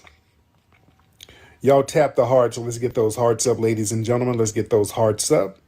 All right, let's get a couple of more folks in here. Let's chop it up. Raise your hand if you're ready to get on in here. All right, and some of y'all are hitting the button by mistake. I don't want you to do that. Let's get Professor. Just getting random people in here. Let's get Nurse Day. Nurse Dre. What's up, Professor? Professor? All right, Professor's working right now, and he sounds like he works at a cookie company. The nigga make cookies. What's up, Nurse? Hey, Tariq, can you hear me, man? I can hear you, Nurse. How are you, brother? I'm doing pretty good, man. I wanted to tell you about a little something that happened. I live here in McKinney, Texas, and not to really dox myself or anything, like my family knows Carmelo Anthony's family. My son plays for the University of Missouri, and I just wanted to let you know that Carmelo Anthony was a 4-year starter on varsity. He was playing varsity football as a freshman. And the only reason why he didn't get a D1 offer his senior year was because he hurt his shoulder. And I also remember that I got a voter registration card for the city of McKinney. I live about maybe a couple of miles from the city of McKinney. And when it was time for us to go to the courthouse for jury duty, we knew what trial it was going to be. And before we could even go inside the courthouse, me and my fiance, like the bailiff, the police, they were just really aggressive with a lot of the people there. And so we started seeing the people who were being excused from jury duty. And I'm looking around and all I see is black men and elderly people. So I knew then that the fix was in. So it was just a lot of BS that was going on around that Carmelo Anthony trial, man. Oh, yeah, absolutely. Yeah, we're very familiar with that. And, hopefully our brother's keeping his head up as he's locked down, and we're still out here trying to fight to get him up out of there. So free Carmelo. Free Carmelo. Who is this person here? Come on, you don't like the blacks. Irene Kume, whatever your name. What's your name? Irene Mue. Okay, you're in the thing trolling. Okay, let's get Tazadak. Tazadak, hop on in, Tazadak. Mr. Tazadak, hop on in. Hey, what's going on, Tariq? Can you hear me? I can hear you. What's going on, brother? Hey, two things I wanted to tell you. One thing I wanted to tell you was something about Carmelo, but man, listen, when you told me that thing about old dude, fucking the beat, I can hear it now, Tariq. I can hear it now, but the beat, it wasn't me, Tariq. But the beat, you should be sitting up here telling me all that, telling all them people that stuff, but the beat, I sue you. I can hear it now, man. Oh, yeah. But anyway, another thing I wanted to tell you, though, too, real quick about Carmelo. I've been waiting to get this to you. Now, listen up, people, and I want y'all to look this up for me. You look this up while I'm talking, for the people that's listening. Hey, did you know that 2 or more people are considered a weapon under Texas law? I looked it up. Listen, everybody out there right now is responsible for Austin Metcalf's death, starting with his brother. When Carmelo goes back, when Carmelo goes back to trial, and he's going to get a new one, and he's going to win. Yeah. When he does, we need to get on their ass. I love TikTok. We need to get on. I love TikTok. We need to get on their butt and stay with it and do it under the guise of we want justice for Austin, because they gave our young man 35 years. Now, that's the first thing I wanted to tell you. The next thing I wanted to tell you was that under Texas law, anybody that gets hurt committing a felony, you understand, like if 2 people went and robbed a store or something like that, the people robbing the store, if anybody gets hurt, people robbing the store, they're responsible for all damages, including the people who are with them.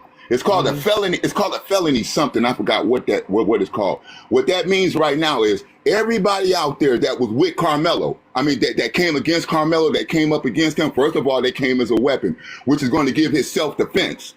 Okay, because another thing it said in the Texas law is that they don't have to have weapons. If 2 or more people are attacking you, they do not have to have weapons for you to use deadly force. Now, you can look that up. You can look that up right now. You understand? So what that says is Carmelo, that's his defense right there. Now we got to deal with the other thing, the death of Austin. Everybody out there right now is responsible for his death because someone died in the act of committing a felony. Right. So that's all. That's all I wanted to get shoot. Thank you so much, brother. Okay, Andrew. Try a little root work. Feels good with every touch. Try a little root work. A little dab is just enough. Try a little root work. Feel that natural magic rush. Try a little root work. A little dab is just enough. Come a little closer, baby. Let me take my time. That soft and natural fragrance keeps you on my mind. There won't be no complications. Nothing artificial there. Just a little love and feeling underneath the things you wear.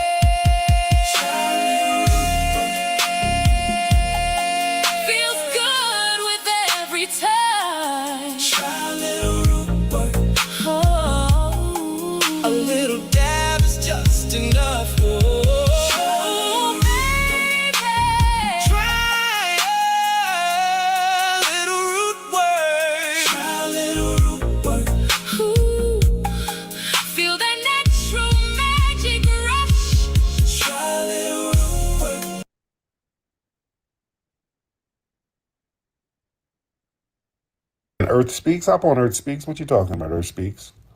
Earth Speaks, hop on, sir. Mr. Earth. Let's get Mr. Earth in here. Earth, what's up? What's up, Earth? I'm certainly around for it. I think you're here to undermine the Aboriginal American movement. That's what I think you're here to do. Really? How so? Yeah, by calling people foundational Black American when you trademarked You trademarked it, but you're calling it a lineage. How's it a lineage when you trademarked it? African American is a lineage, and that's trademarked. So no, African American was trademarked.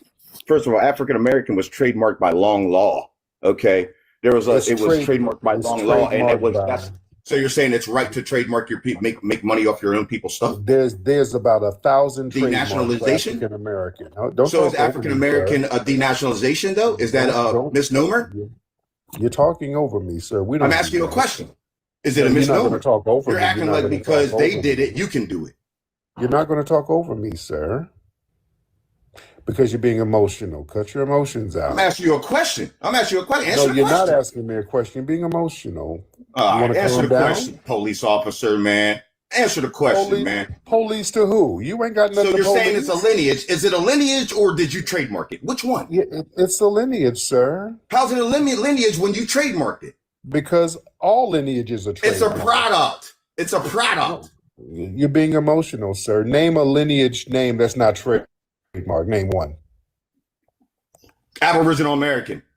That's trademark, sir. No, it is not. It's an actual identity. American. It's an actual identity. So you're telling me that legally Aboriginal American is trademark. It's a T-shirt. By who?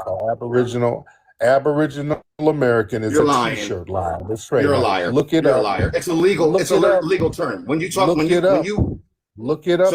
So you're telling me the Aboriginal. So you're telling me Aboriginal American is trademarked, sir. Aboriginal is a legal term. Dingbat. This dude's not a scholar, y'all. This dude is literally trying to get you to identify. You're being emotional. I mean, let's have the debate. Let's have the debate. I'm not being emotional. Let's have the debate. You're being emotional. You're not worthy of debating. You're not debating. You're just kind of battling emotionally. I am a scholar. You're not a scholar. Oh, tell us about your scholarship. Tell us. That's. I'm a real scholar. Okay. What's I'm the your one who broke scholarship? your little history in half. Okay, buddy. What's your scholarship? You're trying to call. Okay. Will you please stop being emotional? Man trying to call people Why are you so emotional? Stop being emotional, sir. You're having a nervous breakdown. It ain't that serious. Calm down. You all emotional? So you're saying that the people in the Americas. No. You're not. You're saying that. Hey, it's just funny. Hey, invite yourself back up. My fault. I missed it. I'm back. We got African lineage. You're not going to jump from topic to topic. Answer the question, police officer. Sir, you're not going to jump from topic to topic, little sassy thing. Man, answer the question, police officer. I'm not answering none of who's a police officer to what? You don't have nothing You're a cop. You're going to be held here for high treason. I'm letting you know that right now. You're going to be held here for high treason. A cop for by what? By me. I guarantee. Hey, these guys, in a second, I'm going to go over how to present an argument and defend it. Okay, what's a logical fallacy, illogical argument, and what is critical what makes you a critical thinker? It's not because somebody gives you an opposing argument and you chimp out like this buddy is. Okay, if your argument is legitimate, present it, present the evidence, and then connect the dots logically. As simple as that. Tariq can do that, I can do that, and some others are blessed to do that. It's easy for us. We present a thesis, we back it with evidence, and then we connect the dots with our articulation and eloquence. You got to learn how to do that, not be mush-mouth, emotional, and become sassy and chimp out. All right? Because these same people come into my space, and you got a better chance with Tariq. I'll tell you that much. See, I make an example out of you. You're not going to do anything. I'm going to make an example out of you. Sir. Now, I ain't gonna lie. I ain't never had nobody come with that much confidence debating me. Nobody on this earth has ever came to my space, TikTok or YouTube, with that much confidence. I humble everybody. I make sure you know I'm the superior on any topic you bring up. Okay? So at best, these guys are my peers. Nobody's my big homie. Nobody's my elder. Nobody's my teacher. Nobody's my leader. All right? You're a punk. Ain't nothing that your federal government can do about me, boy. You're a punk, sir. You're emotional. I'm gonna let you know that right now. I'm the actual. You're not going to do anything. I'm bloodline by birthright. I am the actual. You're just an emotional. I'm the real royal prince, Lane. You're the royal prince. Are you a That's a fact prince? of these clans of the Americas. Yes, that's a You're a fact. prince? What are you a 1,000,000%. prince of, sir? What are you? Okay, so I remember I was in an Indian space the other day. I think it was yesterday. And they invited me on. The topic was beautiful. And then the topic shifted to free blacks. And then the Indians were pretending that the free blacks were not free from slavery. They were just free for, I don't know what their free meant. But they were pretending like these guys were never enslaved when they went to Liberia. They was pretending that the Indians went to Liberia. Listen, anybody who holds that argument, I invite you to click the link on YouTube or on TikTok, invite yourself up. I would love for you to entertain me with this revision of history. And we'll compare it to my history and we'll see which one is superior. I challenge anybody to invite them. If that's your argument, please test it out on me. If it gets past me, then it's the real deal. If that argument gets past me, it'll get past anybody. It's the real deal. Prince Of the Amaru Khan clans. That's a fact, dingbat. You're the only one that doesn't know that. Sir? Where is that? Where is that? Right here in the Americas. See, that's how we know you're not a. That's in your mother's studio. You don't even know what the. You're the prince. That's where the word America. Sir, you're just the word America comes from Amaru. You don't even know that the word America comes from the Amaru Khan. Please, if this is your argument, please come and debate me. Please. I want to have some of this fun that Tariq is getting. Please invite yourself up. Please click the link on YouTube. If this is your argument, please come talk to me with this. I know what it comes from, sir. You're just babbling. You're just saying it comes from the Amaru Khan. Tell me more about the police. This dude's a lame. Who are you who needs to be policed? What do you got that needs policing? Sir, you're a jealous punk, sir. And that's exactly where do you go to. They make these extraordinary claims, and now it's time for the extraordinary proof. They'll chimp out and just call you names and cut you off every chance they get. It happens over here. But if anybody have a real argument and you believe this craziness, please invite yourself up, click the YouTube link, and I will. Okay, so somebody said, can you articulate superior history? Well, superior history is just the truth, right? It's just was documented accurate history, non-revisionary, okay? So when people come with history he's talking about, I have superior history to that. And invite yourself up and let's find out. Real simple. I mean, you could have asked me that person in real life. Why everybody scared to talk to me? I'm not going to jump through the phone. I'm just going to give a superior argument. That's all. Jealous punk. This is a sassy punk. All right, let me translate all of this emotional nonsense. This is a goofy, jealous punk who's upset that he doesn't get no respect. And people like me do without even trying. That's what that's all about. He's just saying shit. He's not making no sense. When they start talking about trademark, name a lineage that ain't trademark. Name, he can't say nothing. Every name is damn trademark for something. So that destroys that whole argument. You don't have an argument. You're just calling up to whine to a man because you want to give your bussy up. And I don't want it. I don't go that way, sir. That's how punks flirt with dudes. You know that? That's how these little smoked out punks flirt with other men. Just act real aggressive so they can talk to a dude. You ain't got no argument, sir. Projecting and all that shit. Screaming for attention. Yeah, that's very sassy. I'm not. Let's have a debate, Tariq. And just going from subject to subject, it's just extremely emotional. That's how, fellas, you know how you argue with your lady? She be just going all over the place, changing subjects. I'm not talking to no nigga who does that. I'm not talking to no bitch, dude. Hold on, Tariq. First of all, you don't even know what America means. I'm a scholar. I'm the prince of the Munda and Amaru Khan. I'm the prince of all of it. I'm a mound builder king. I'm the king of the damn mound builder. What do you know about the mound? No, sir, you're not a king or a prince. You're a queen. You're a big old punk. You're a big sassy queen, sir. You're a queen of Punkville. All right? Talking that dumb shit and mad that don't nobody want to hear it, sir. Yeah, there's thousands of people listening to me now because I ain't talking dumbass stuff. Nobody listens to you, sir, because you stupid as hell. Don't nobody want to hear about you being the Prince of Amu. What do you say? The Amaru Mounds. Nobody wanted to hear no stupid shit like that. Nigga, I am the Prince of the Amaru Mounds of Mississippi, goddammit. I am a scholar. I come from royalty.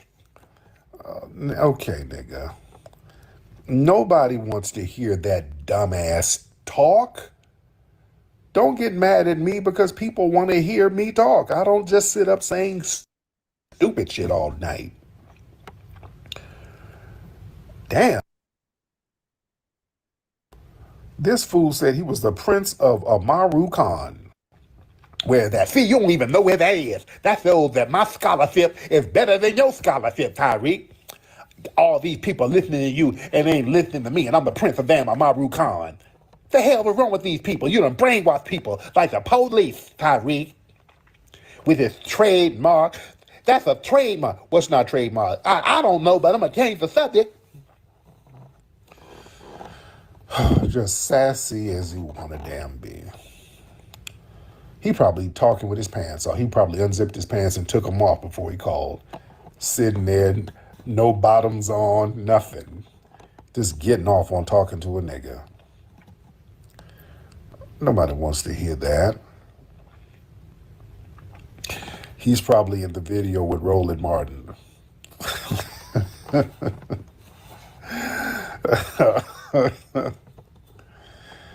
Yeah, these punks get off on that nonsense.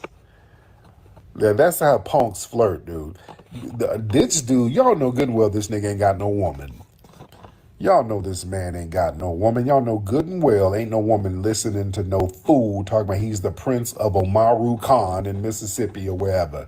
Ain't no woman sitting up listening to that at all. Ladies, come on now. Y'all know good and well if you went out on a date with a nigga and you're like, so, this is a nice restaurant. So tell me about yourself. Well, I am a prince. Excuse me? Yes, you are sitting with royalty. Really? What are you the prince of? I am the Prince of Amaru Khan. Where's that? That's a mound in Mississippi.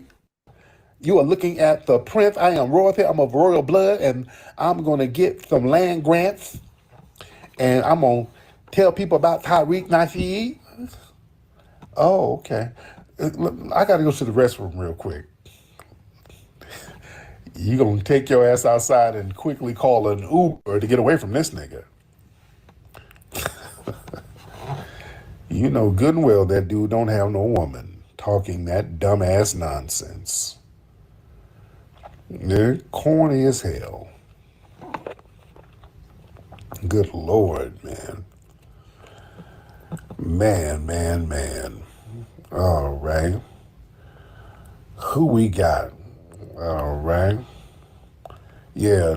Yeah, I've seen you. You called up before. You look smoked out, dude. You called before. Your teeth all yellow. Your eyes be all bugged out. Your skin is all potched up. You look real smoked out, dude. I know who you are. Because you always call up with this jealous nonsense, dude. You look like a smoker. Your teeth all yellow. Your teeth look like corn niblets. All right? You're just a weird-looking, dusty buffoon, sir. Nobody wants to hear that. You and your yellow stained teeth. Your teeth look like dice, nigga. Good grief. You're trying to undermine the Aboriginal movement? Nobody's stopping you. If you want to go sit up a teepee and live in it, nobody's stopping you. Get your dusty ass over there and live in your teepee. Nobody's stopping you at all. If you want to go set up a teepee on a mound and boil some corn, nobody's stopping your dusty ass. And sprinkle some crack on the corn too. That'll help you out. Nobody's stopping you. I ain't doing nothing to anybody. I ain't the leader of nothing. I'm not doing anything. All right? Delineation just took off, sir. That's what it is. And don't nobody want to sit up and listen to your mound building stories. That's just reality, sir. All right? That's just reality. All right? I'm gonna get you. Yeah, what's with these threats? I've seen you. You're kind of a frail looking, smoked out dude. That's what you gonna do. Dude, I'm not that dude to run up on, dude. You better ask people. Yeah, you better chill out with them threats, dude. I'm not that dude. Don't play with me like that. I'm not the one to run up on. And I've Hey, what's your name? Hi, I'm Seven. Hey, how you doing, man? I'm great, man. So you're listening to yep, live. Yeah, so you were listening to Tariq Nasheed going. Where you from? Jamaica? Okay. All right. How long you been over here? Where? East Coast, New York? Okay, I got it. Yeah, so what's on your mind from, what are you going to talk about?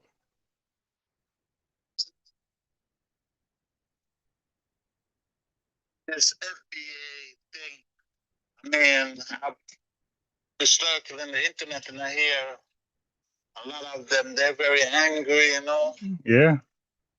They're angry with all different type of people. Well, immigrants, I should say. Yeah, they're very upset with the immigrants, saying, they don't have no respect for them and they look down on them, and Well, I don't think, wait, I don't think, wait, hold on. But you can't. Okay, so do you think racism, do you think white tea racism exists? White racism? Yeah, do you think that exists? Of course. Right. Now, do the average white person agrees that it exists? No, they ain't gonna. Okay, right. So when FBA say certain immigrants look down on them, you see, they deny it the same way white people deny it, you see? I understand. Yeah, now they're not saying all immigrants, by the way. Like they're giving their personal experience by a handful. There's millions. They're not saying millions. They're saying like a handful are out here acting a fool. I mean, rightfully so, but you know what, man? Where do they get those type of stereotypes? Well, it's not a stereotype. It's a personal experience. So I guess they, like, for example, let's go with the African immigrants, right? So now, look, sometimes it can be where they from. Like, 'cause some Africans have a way that Americans might be offended. You feel me? So in Africa, it might be appropriate. So a lot of times it's not even intentional. A lot of times it's just how they are in Africa, and they come to America with the African ways, and Americans be offended by it. Right. So sometimes it'd be like that, and other times it'd be deliberate. It'd be like people really looking down on people and treat them a certain way. Well, yeah, you do got some people that doing it deliberately. Right.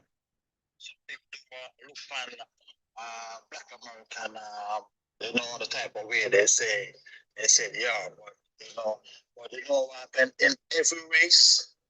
Same thing they talk about Black American. It's the same thing happening in every race. You got lazy people. You got people.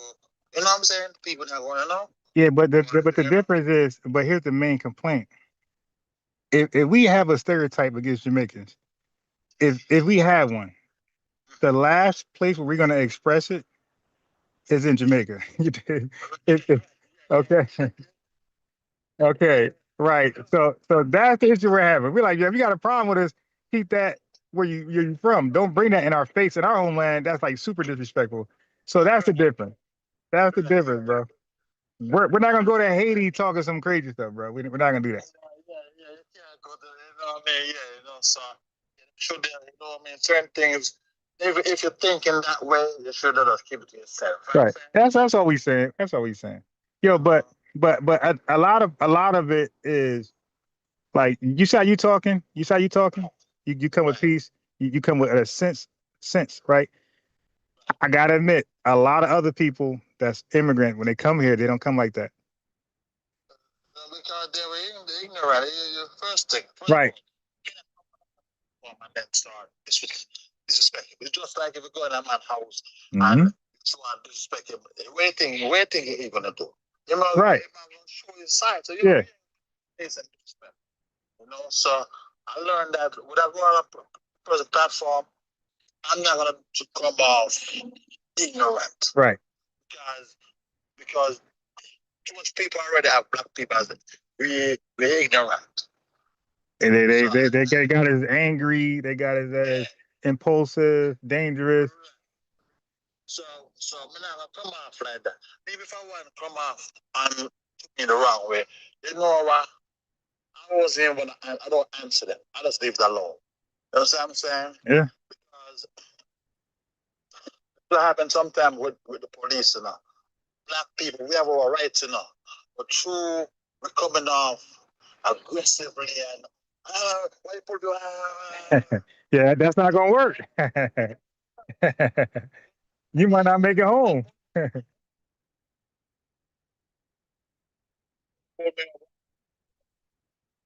Easy. I make another officer. I never see the stop sign. You know what I'm saying? Yeah. You don't talk to him like you know. Right. You don't disrespect him, man.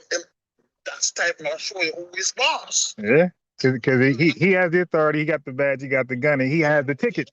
And he got the handcuff. Sometimes you come easy and deal with them the rightful way. Sometimes let you go.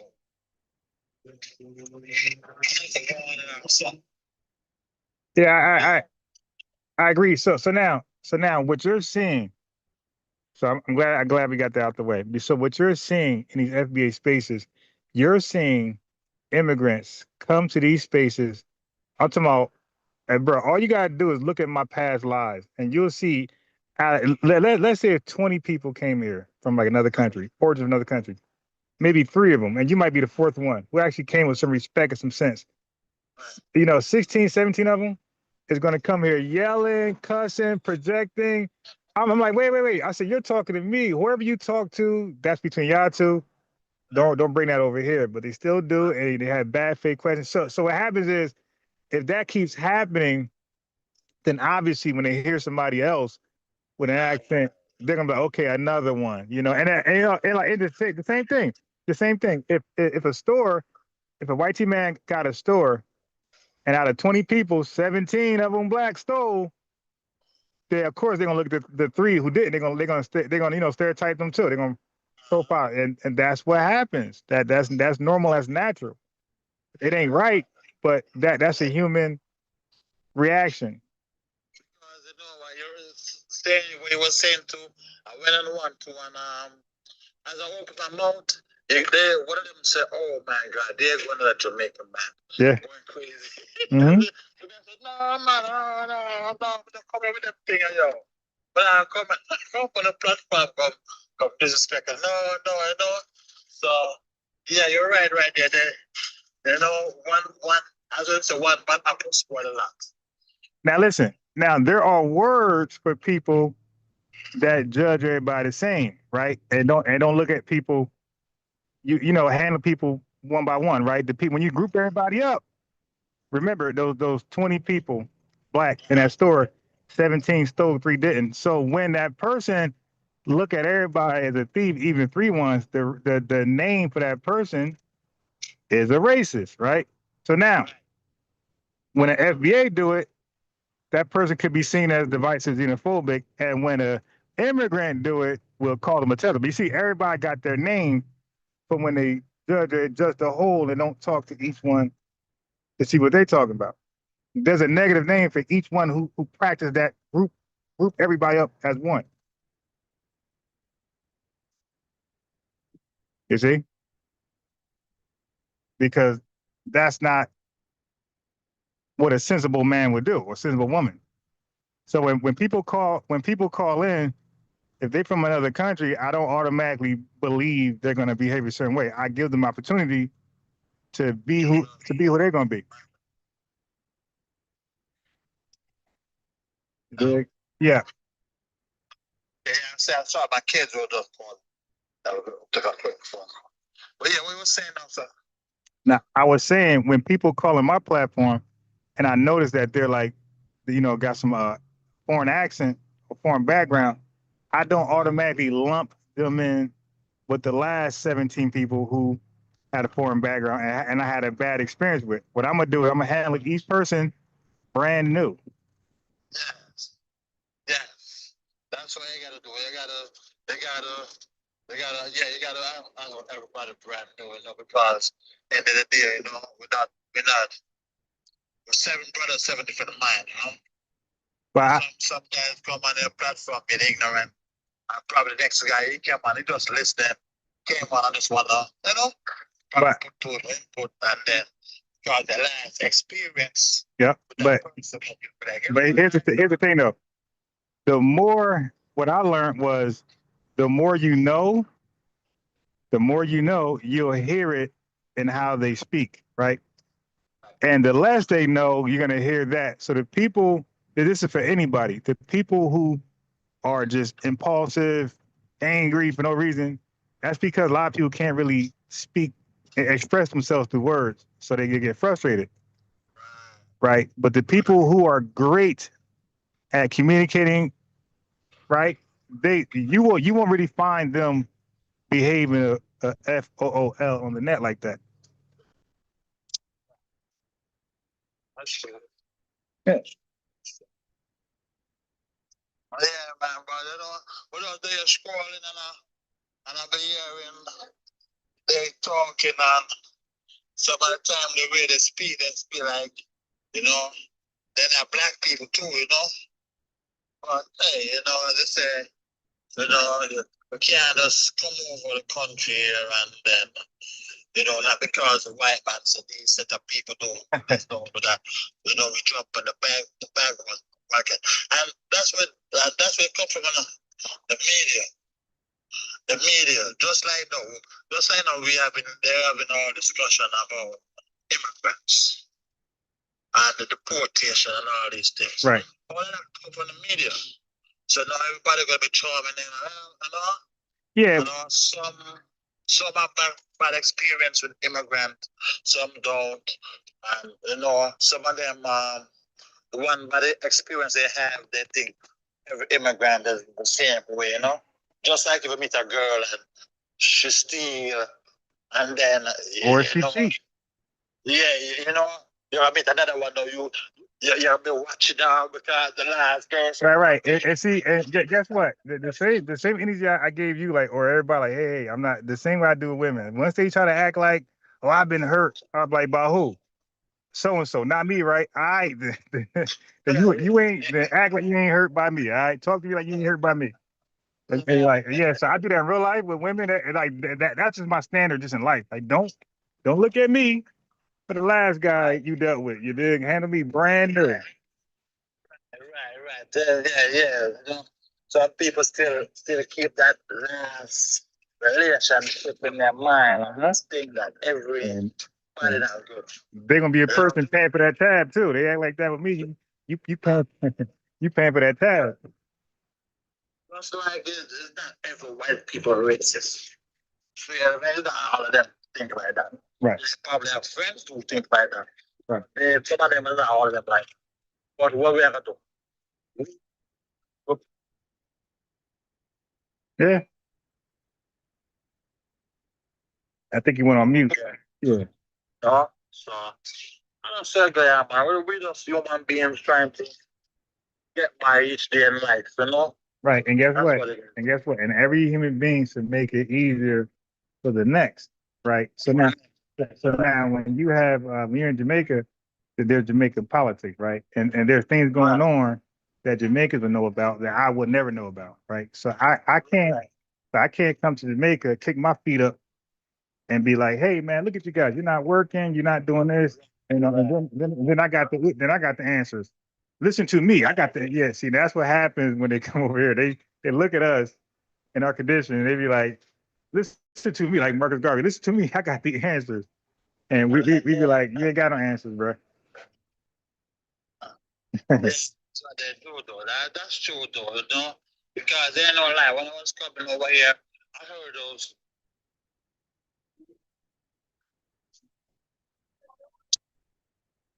Oh yeah, he's on mute. You on mute, bro. You muted yourself.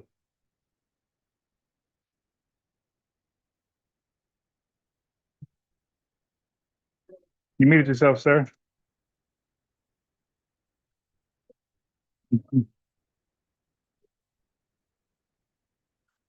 Yeah, he mute. You see, so other folks that you ain't gotta be afraid to click the link or yeah, bro. If you're talking, you was on mute. But let me give a message to other folks that be scared to invite themselves up or click the link. You see, I'm not a guy who gonna holler at you. You can talk to me just as long as you guys are cool, respectful. I'm gonna be cool and respectful back. We having a great dialogue. Nobody arguing.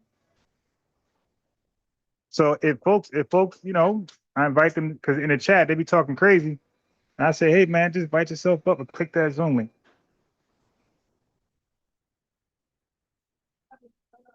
And you know, we're still waiting. So because folks used to be like, oh, you gonna mute me? No, I'm not. As long as you're respectful, you know, you land your plane. If you're gonna make an argument or a point or have a concern or question, value my time. A minute, you should be able to get that off in a minute. A minute's a long time when you're talking. So 1 minute, you should be able to get in and then land it, and then give me 1 minute. If they respond, and we do it like that. But most likely, I'm gonna have questions for y'all. Once I understand your logic and your argument, the questions start to come, like the cross examination start to come out, and the strict scrutiny start to come out, and then you folks be wilding. You can't answer the questions, but you can if you're honest. If you call in with pure sincerity, integrity, and honesty, you got nothing to be afraid of.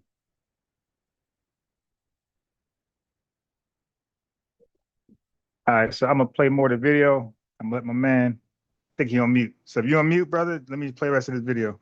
Seeing you look smoked out and dusty. It ain't gonna go your way. All right?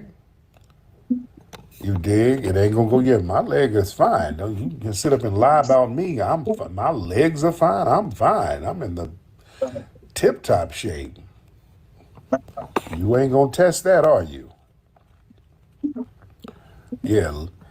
Don't sit up lying about me thinking that some shit is sweet now. All right?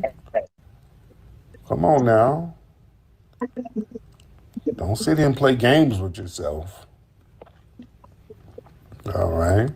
Because yeah, you frail and smoked out looking, dude. All right? Man.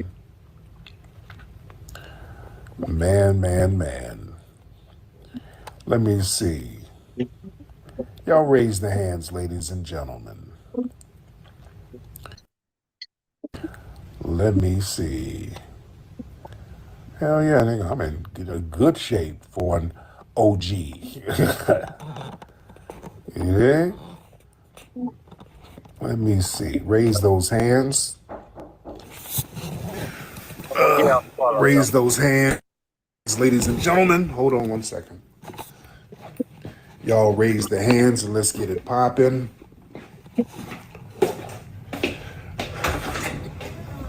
Raise the hands.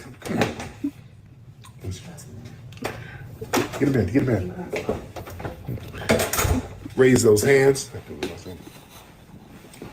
Go to sleep. All right. Let me see who we got. Sorry about that, guys. All right. What are you trying to do, son? Go to sleep. All right, sorry about that, guys. Y'all raise the hands. Let's get a couple of more folks in here. Let's get a couple of more people in here. What are you trying to do? Yeah, put it in trash. Put that in trash. Sorry about that, guys. All right, let me see. That Roland thing. We're trying to get confirmation on the Roland thing. All right. Let me see who we got. I need to stay in Japan because I come on normal times.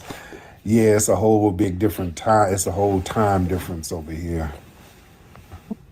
Yeah, the time difference is insane. All right, let's get one more good one here. Let's get one more good one. Shout out to everybody in here. We're in here deep. We are in here deep, ladies and gentlemen. All right. Yeah, there's a rumor about Roland, dude. I just gotta wait on the evidence. I gotta wait on the evidence. It's over here. It's 12:44 at night. All right, let me see. Let me get one more good one in here, ladies and gentlemen. And if any sassy cats want to call up and whine, this ain't the place for you, because we look at that as flirting. We don't do that. We do not do that, ladies and gentlemen. That's not how men operate. All right. I'm looking in the request queue. All right, let's see who we get. Indian, I'm gonna just get random people. Let me see who we got. What's up, brother? Who is this?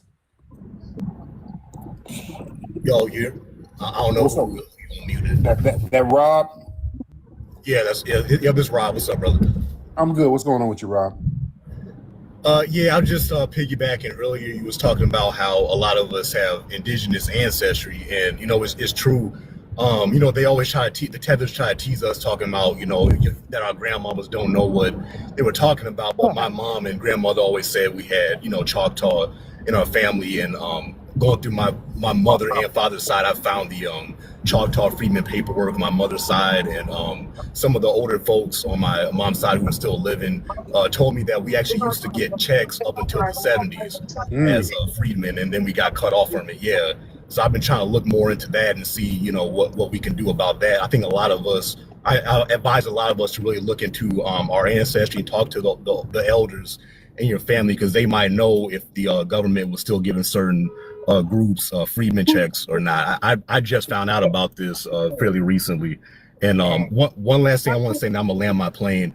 What are your thoughts? I've been seeing some videos on YouTube from some of these white tea people that, to me, it sounds like they're trying to pull like a $5 FBA. All of a sudden, they're digging into the genealogy, trying to find that one, foundational, black ancestor that they might have had in, 1790 that was on a plantation somewhere, and trying to use that as an excuse.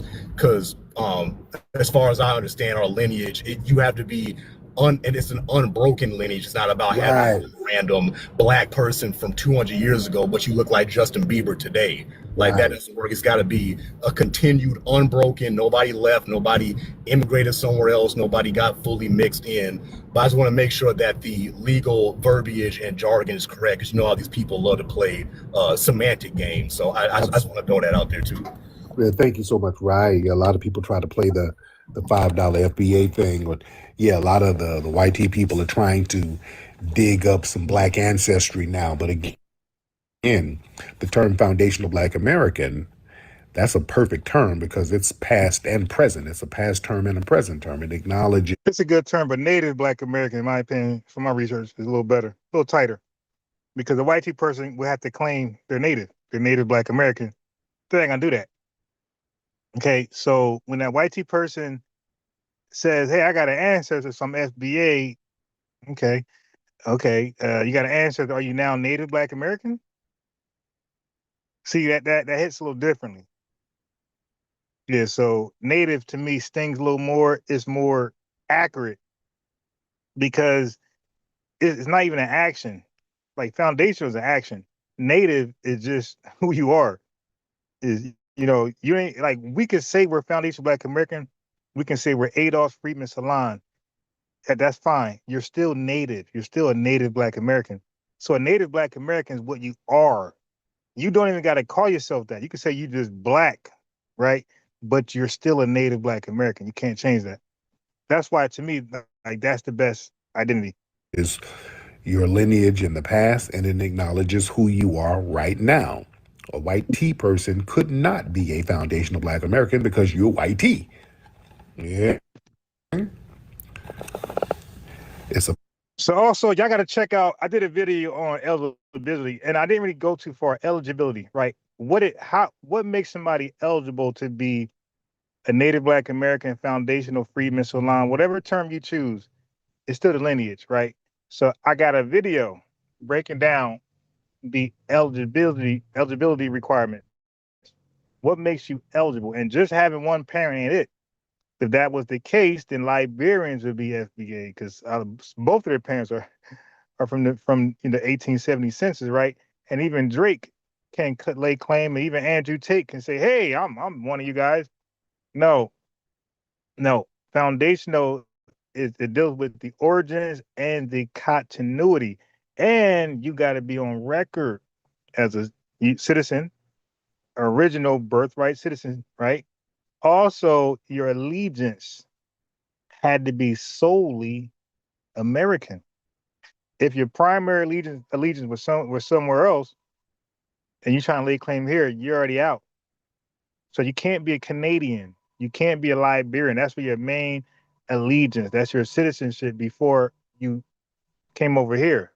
That's who you are. So it's impossible to be a foundational Black American, a Native Black American, if your allegiance was somewhere else first. So I got a whole breakdown I'll do again. Y'all should really check that out. So right now, Tariq just freestyling, but I got the whole thing laid out. And he won't disagree, or neither will Yvette anybody. Like it's fly. I read it like a brief synopsis, and people were feeling it. I never did the full breakdown, but I'll get around to it. Past and present term. It's the way it locks out all the BS. Just like the Jamaican guy called up trying to call himself foundational Black. You cannot be a foundational Jamaican. There's no such thing as a foundational immigrant.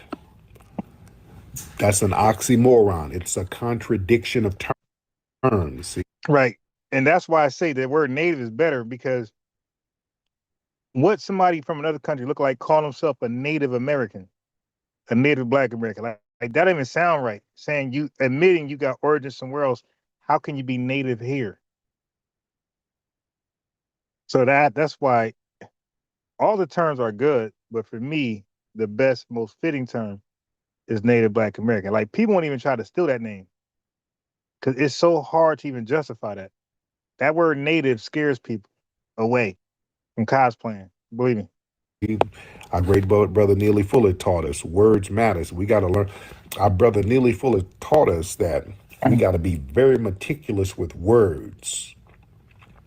We got to use words in a way that locks up any kind of confusion. See, that's what foundational Black American does. That term stops confusion. It's not a confusing term at all. Tethers try to make it confusing so they can slip in. That term ain't confusing at all.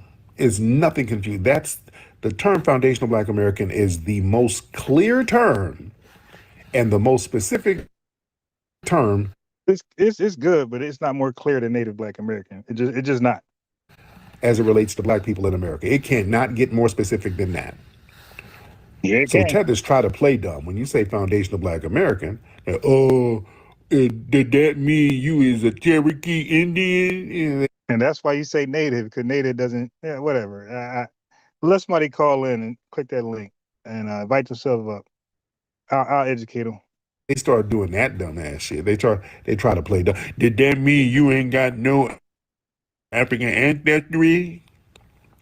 They just start playing dumb. See, I wouldn't even care what a Tether would say.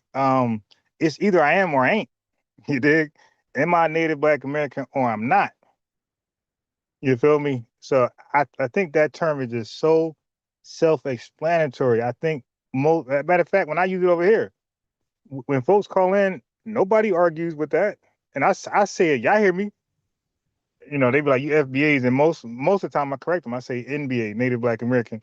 They don't be like, what's that? Like, to me, it's just so common sense. If you got to ask what that is, you might just be remedial. You feel me? But Native Black Americans, just to me, just so like a 7-year-old could just know what that means. That's them playing dumb. They know what the hell it is. It's an Akata, nigga. That's what I say to them. When they play dumb, no, I remind them, no, remember when you were calling us Akatas? That's what that is.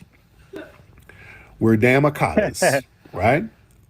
Remember when y'all weren't picking us up in cabs? We're those people you weren't picking up in cabs, nigga. Yeah, you weren't confused then. Yeah, y'all ain't confused. You're not confused at all. When you want to denigrate us, you ain't confused. Yeah, so don't let people play dumb. Nobody's confused, family. They're not confused. They just hate the fact that we delineated from them and it wasn't the other way around.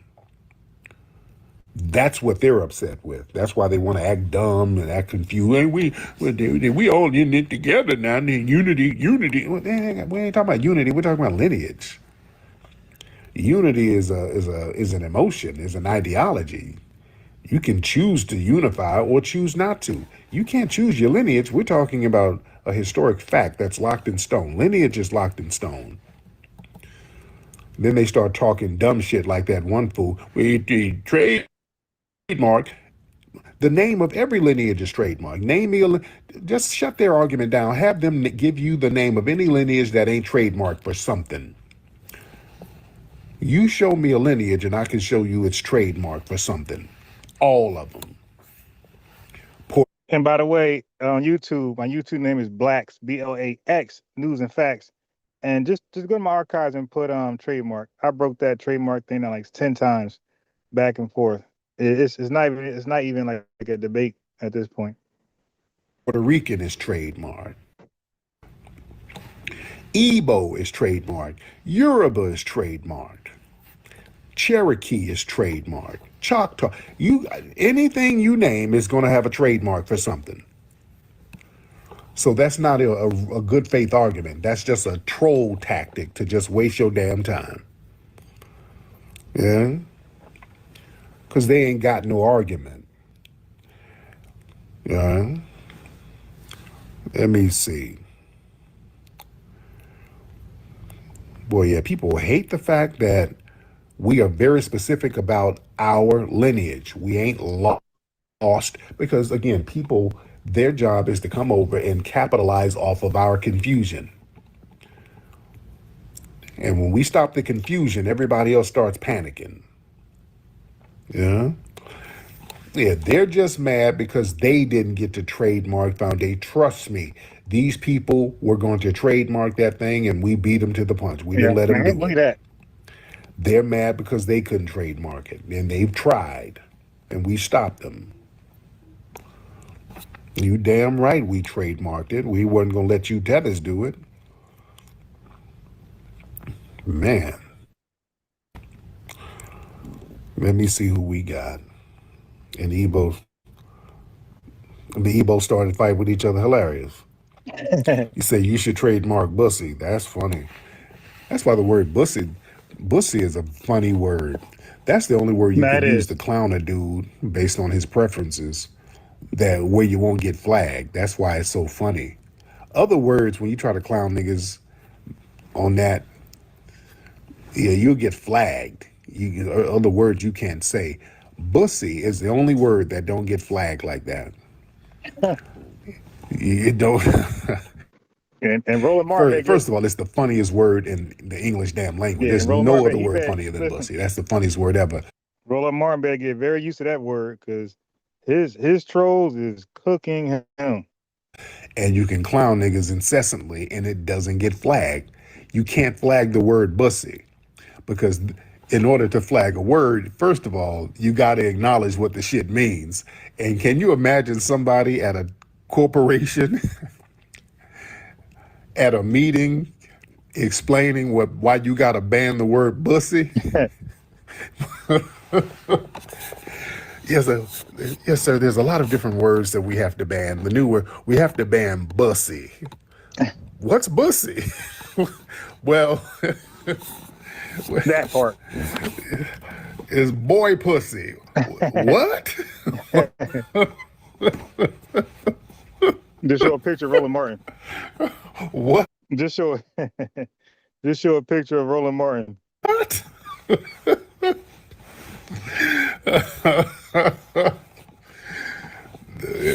The room would be in chaos. So then you can't have that. You can't have that conversation in a corporate setting. You just can't. That's why they don't mess with the word bussy. That's why they don't. It can never flag that word. That's what makes it so damn funny. And if you ban that, there's too many other words that sound similar that you would ban, like business and bureau, other words that that sounds too similar that you can't ban. Man. God damn. That's the funniest word ever, man. Man. Oh. Yeah, busy. You can't. Yeah, busy, bushy. You can't. It would mess with other words. Yeah, it would mess with. You would inadvertently ban too many other words. Oh goodness. But yeah, that word is so damn funny. Man. Let me see who we got. Hold on. Let me switch over. Give me a second. Let me switch over.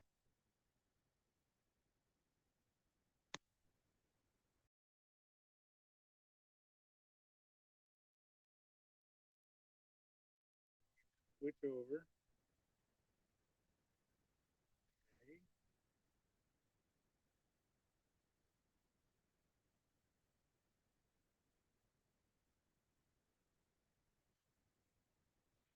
Switch over.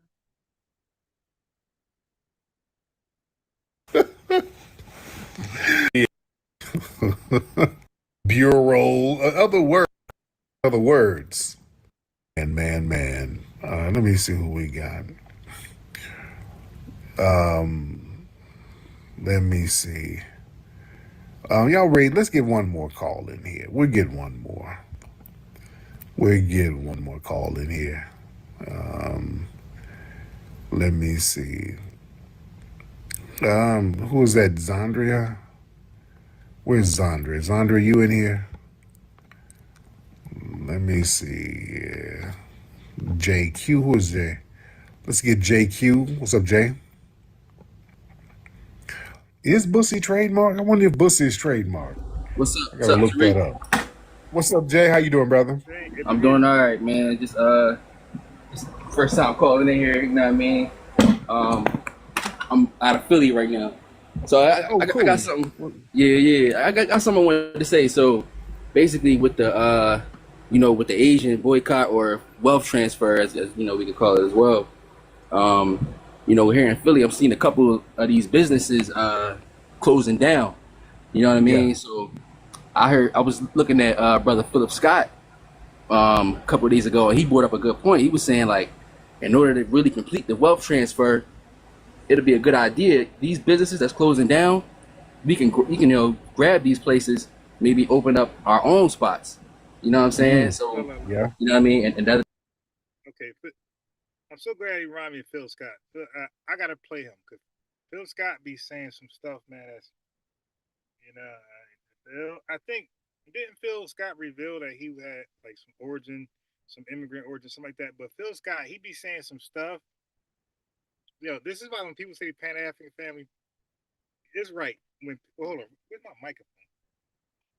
Hold on a second. I know it sounds crazy. Hold on. Where's my mic?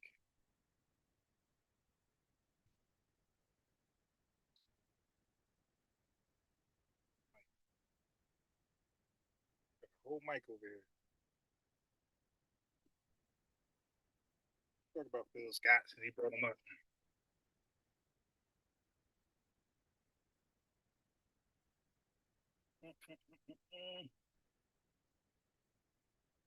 Laptop about to die too. Hold on 1 second. Excuse me. Damn, man.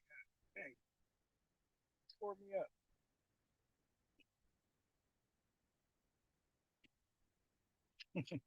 Yeah, this is wild.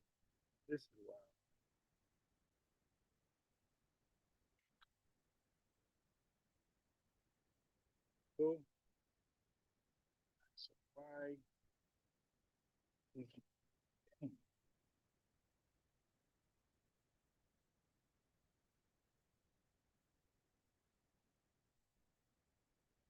All right, that type is charged. That'd be a good way to transfer the wealth. And plus, Oh yeah. also check out my page, man. I make beats and everything. Hold on. Hold on.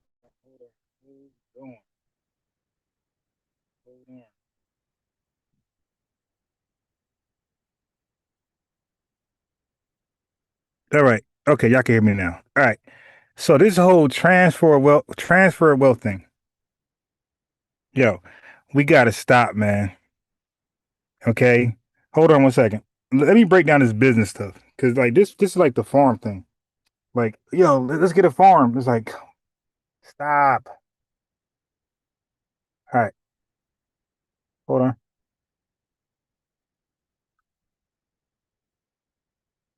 Now, folks, I'm gonna be stern, but I'm gonna be positive. Folks gotta stop with this business talk. Okay. These people never had an LLC in their life, never had a CPA, don't know nothing about running a business, but they're going to snatch up a damn brick and mortar. You dig? Where you probably need a C corp, S corp.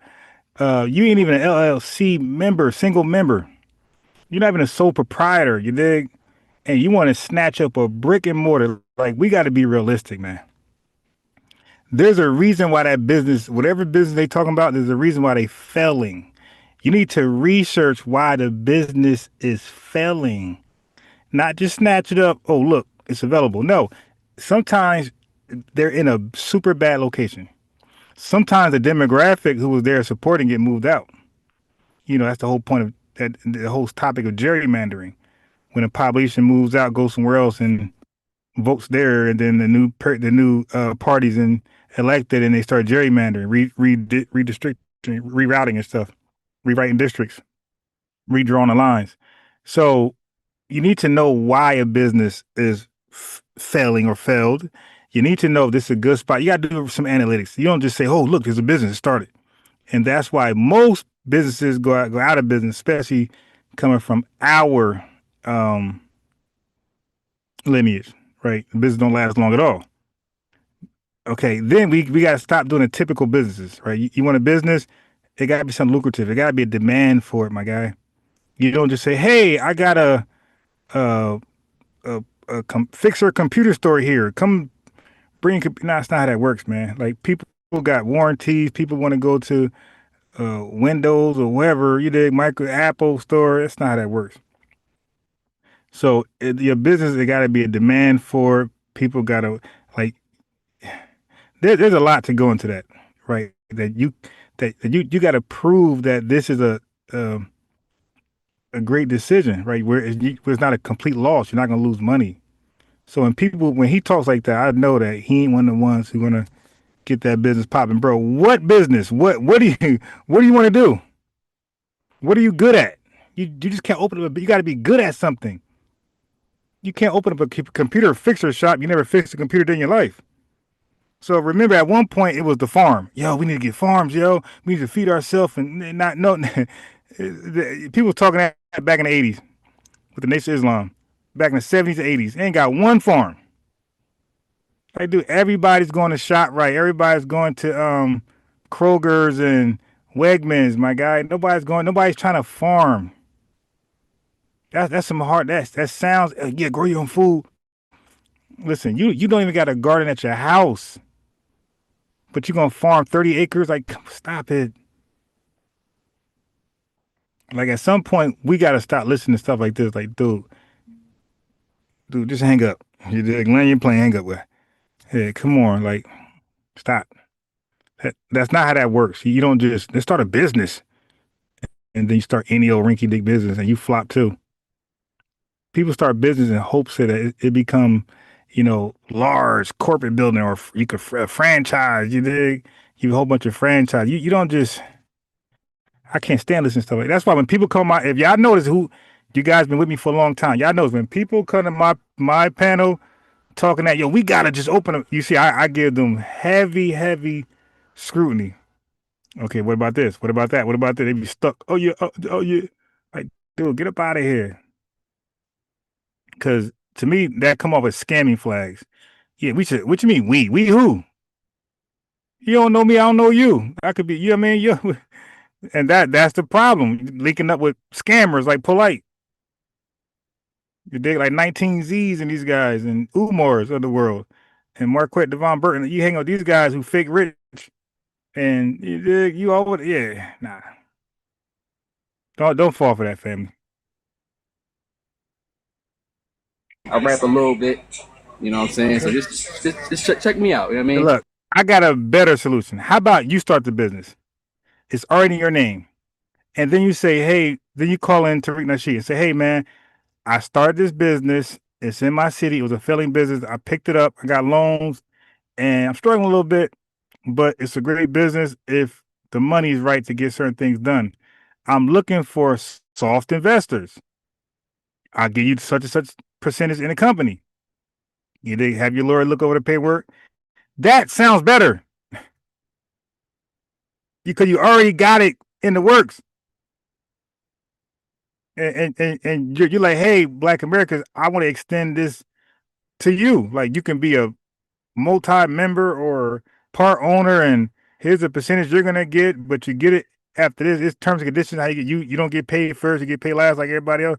You work those type of things out. You don't just talk like this. And then he makes beats. It's like, dude, so you ain't got time to, but you make beats though, my guy. I'm gonna lay my plane right there. What's your rap name, by the way, brother? My rap name? Well, Yeah. I don't rap like that. You know what I'm saying? Like that's why it's JQ Productions. I do mostly making the beats. You know what I mean? I got a little. I spit a little bit on there. You if you check out the page, you'll see. You know what I mean? But I'm just getting started, so just check me out, support me if you can. No pressure. There you go, brother. Thank you so much. Are you not gonna have a rap name? And one thing I want to do is start a business with a rapper. He gonna have your business all type of civil suits. You MC Anonymous? What the hell? you gotta have a rap name, brother. Man. All right. Let's see who we got, ladies and gentlemen. Let's see who we got up in this piece. All right. One more. We do one more because I got to get my ass. It's damn near 1 o'clock out here. All right, let's get one more call. Brandon Tatum, he's out here just caping. Yeah. So, anybody ever do the research on Andrew Tate? Because people was quick to say Drake ain't FBA, and he's not. But I'm like, I don't believe Andrew Tate is FBA. And once I said that, all those red pill passport brothers came out like, what you mean? What you mean? His daddy black American. I'm like, so is Drake's. He light skinned, so is Drake. Dude, I don't know I don't know for sure, but I don't believe Andrew Tate is FBA. And I'm gonna do a quick search right now. And if he's not, that's gonna be the next live, right? I'm about to piss these red pill passport brothers off, man. Yo, what the hell? When I prove Andrew Tate ain't FBA, all right. All right, but I got, what is going on, man? Why I can't just type in Google? Trying to do a Google search.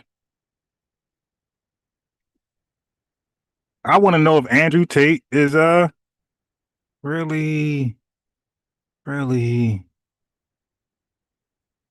Okay, here we go.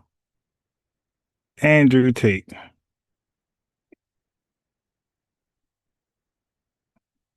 I don't believe FBA say he's the top G. He's 39 years old. Oh, he's a damn Sagittarius. Damn. How did he become a Sagittarius like me? Okay. So Walter Reed Army Medical Center. Oh, that's where he was born. His parents is Emery Tate. That's his dad name, and Eileen Tate. All right, Eileen sounds FBA. All right. He got Tristan Tate and Janine Tate. So he got a sister. I ain't know about a sister. Okay.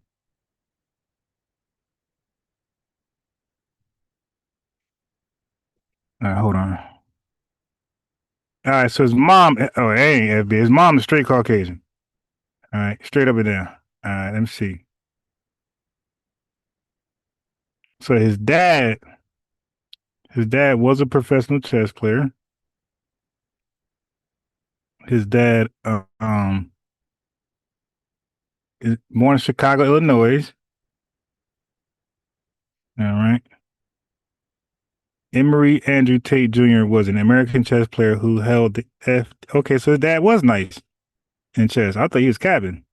He won the United States Armed Forces chess champion 5 times, and okay, so his dad was nice. He died pretty young. Okay, here we go. So his dad was FBA, born in Chicago, and raised in Gary, Indiana.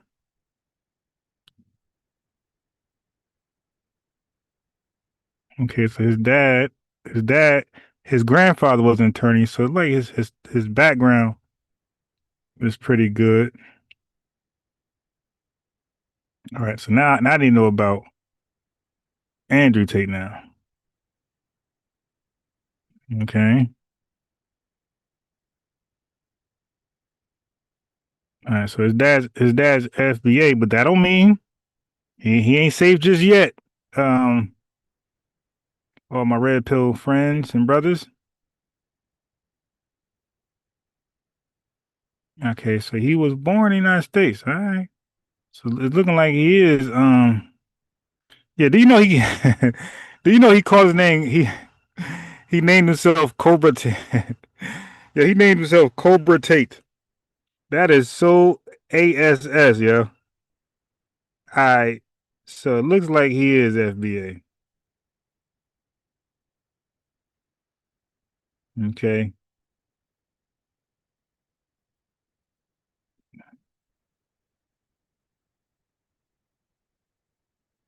So his professional record of boxing, he's 0-1. He got knocked the hell out.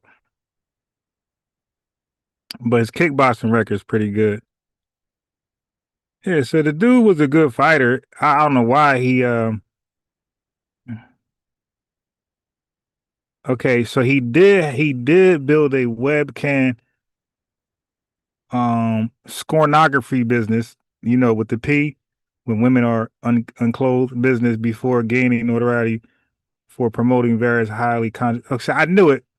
So this guy wasn't, I knew it, like a lot of these guys be fake rich. He had the women thing going on already. Naked women. So that's what he was doing for fame, to get money. And then he came on social media pretending like he was already rich, and he became famous for just lying, you know, like Anton Downs, you know, fake it till you make it type thing. That's what the Saint Sinner trying to do. He's trying to fake it till you make it. But yeah. But I tell you, like, all these guys are fake rich, and some of them, like Anton and Andrew Tate, might end up becoming, you know, come across some money. Yeah, but it looks like the top G is FBA. All right, so all right, bruh. Google saves you, my guy, because I was going to cook on you. Google saved. So hard. Google saved Andrew Tate. So just to recap on Roland Martin. So it turned out the dude allegedly was getting his pussy played with. You dig? Her old girl had about several fingers. So basically, they said Tasha K said in the video and the still images, she said the pictures are in 4K. Okay, now she showed you, if y'all watched her live and my live or my live, because I just play her video. So she displayed, she showed him dancing in the home, the apartment, whatever. So it's really Roland Martin. He was dancing, he was twerking like a little biatch. Okay, so then he sent her selfies.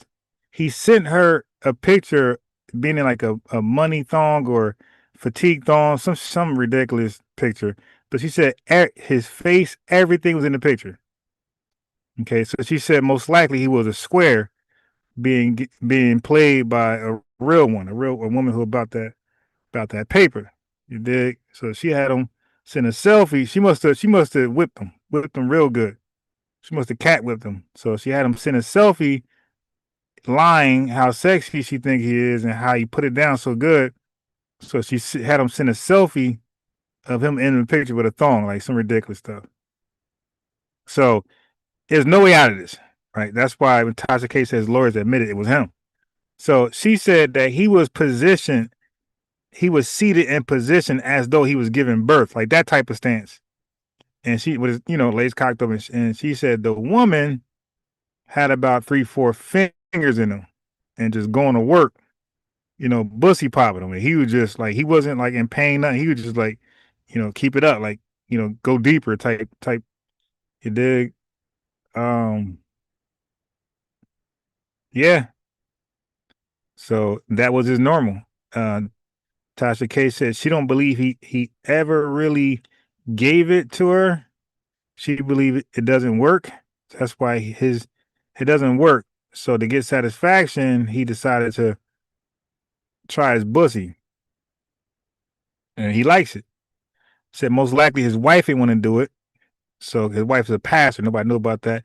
Nobody knew he was married twice. Nobody knew he was married at all. He never really talks about it.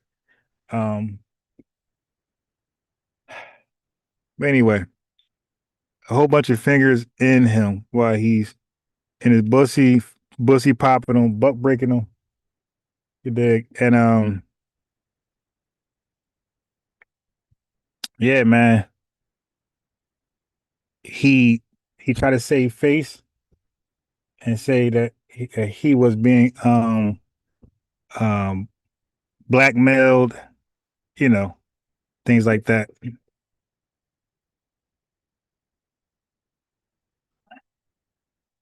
Instead of just confessing,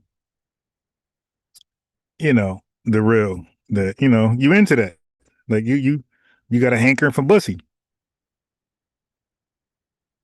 So Tasha gave him a chance. She said she gave him a chance to come on and speak about it. He didn't want to speak about it. He went live today. He got 2 million subscribers. Only about 15 is showing up. A lot of his supporters are hurt. Why are they hurt? Because Roland was pushing the manosphere thing. He was teaching other people how to be a real man, and he's the real man. So that's why a lot of his supporters are hurt. They're not hurt that he has a hankering for pussy. They don't care. Like, they're liberals. Democrats support that type of stuff. They're just mad that he pretended to be a real one. They would have accepted him had he chose either way, you dig, or both. Nowadays, you can say, what's the guy named? What's the guy named? Light skinned Fugazi guy. He got followers. They like him. So, yeah, like, there's a lane for that. You dig? But he decided he gonna show people how to be a real masculine man. One guy, I played it earlier. No, I ain't play. I watched it live earlier, and he had a guest on there with a purple tie. He was like, "Yeah, man, that tie ain't so masculine," something like that. That's a beta tie. He's still going on with he's so masculine. He's so masculine. So, and like normally, from my experience on living on this earth, the people who do the most about something is going to be a hypocrite towards that thing. Like, for example, I know people who just despise men who are zesty. Damn, they just overdo it. Look at him. You know, that. And they be the main ones doing the Roland Martin, rolling over like Martin. The people who are the most extreme are usually for it. The people who are the most extreme against something are usually the people for it. So many white men have been caught. The white men who are just so anti-rainbow, Republicans, conservatives, they find those guys with a rainbow man. You dig? So many of them. The people who are always so extreme against something, they always find out they were messing with it. That's just how it works. The women who I just don't like men. I go the same way. Yeah, okay. She get caught with a man. You dig? So the people who are so extreme against something, they're really for it. That's my experience. So anytime somebody be so against something, my spices go up. Like, okay, this dude capping. He's most likely for whatever he's against. Oh, you FBAs, and even those people, you FBAs, FBA, I can't stand FBAs. They are in love with FBAs. They can't stop watching the channels. They can't stop inviting themselves up, clicking the links. They just cannot stop.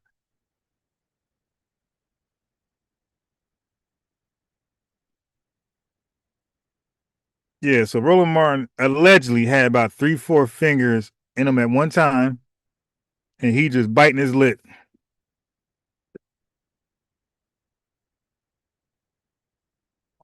Saying, put the thumb in. Basically, put the whole hand in. I can't feel nothing. Put the whole hand. How many fingers you got? 3, 4. I can't feel nothing. Put the whole hand in. Allegedly, that's, you know what I mean? Stuff like that was going on. I can't feel nothing. Put the whole hand in. And then push it all the way up to your wrist. Right there, girl. That's the spot.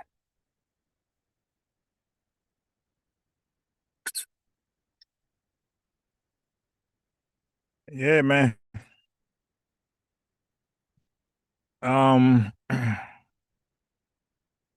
So that's what you've been missing. If you miss anything, it was that.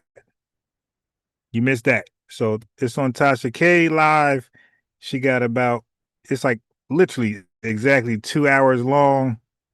Go catch Tasha K live. It's right there on channel, free to watch before she make it for members only. My live right now, I replayed her whole 2-hour video. So it's over here as well. You dig?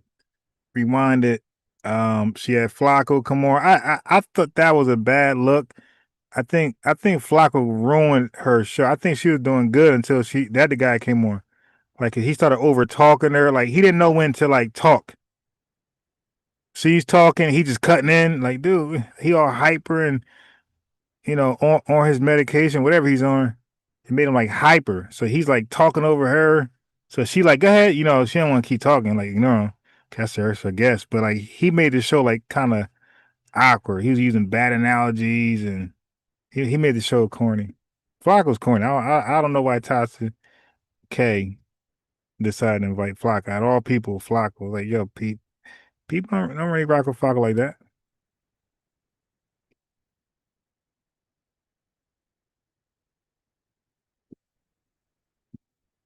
Flacco said all the women in his life, so and so, so. So Flacco, will you stop, my guy? All the women in your life, my guy. You did. You are definitely paying how you weigh, my guy. You gotta stop with that.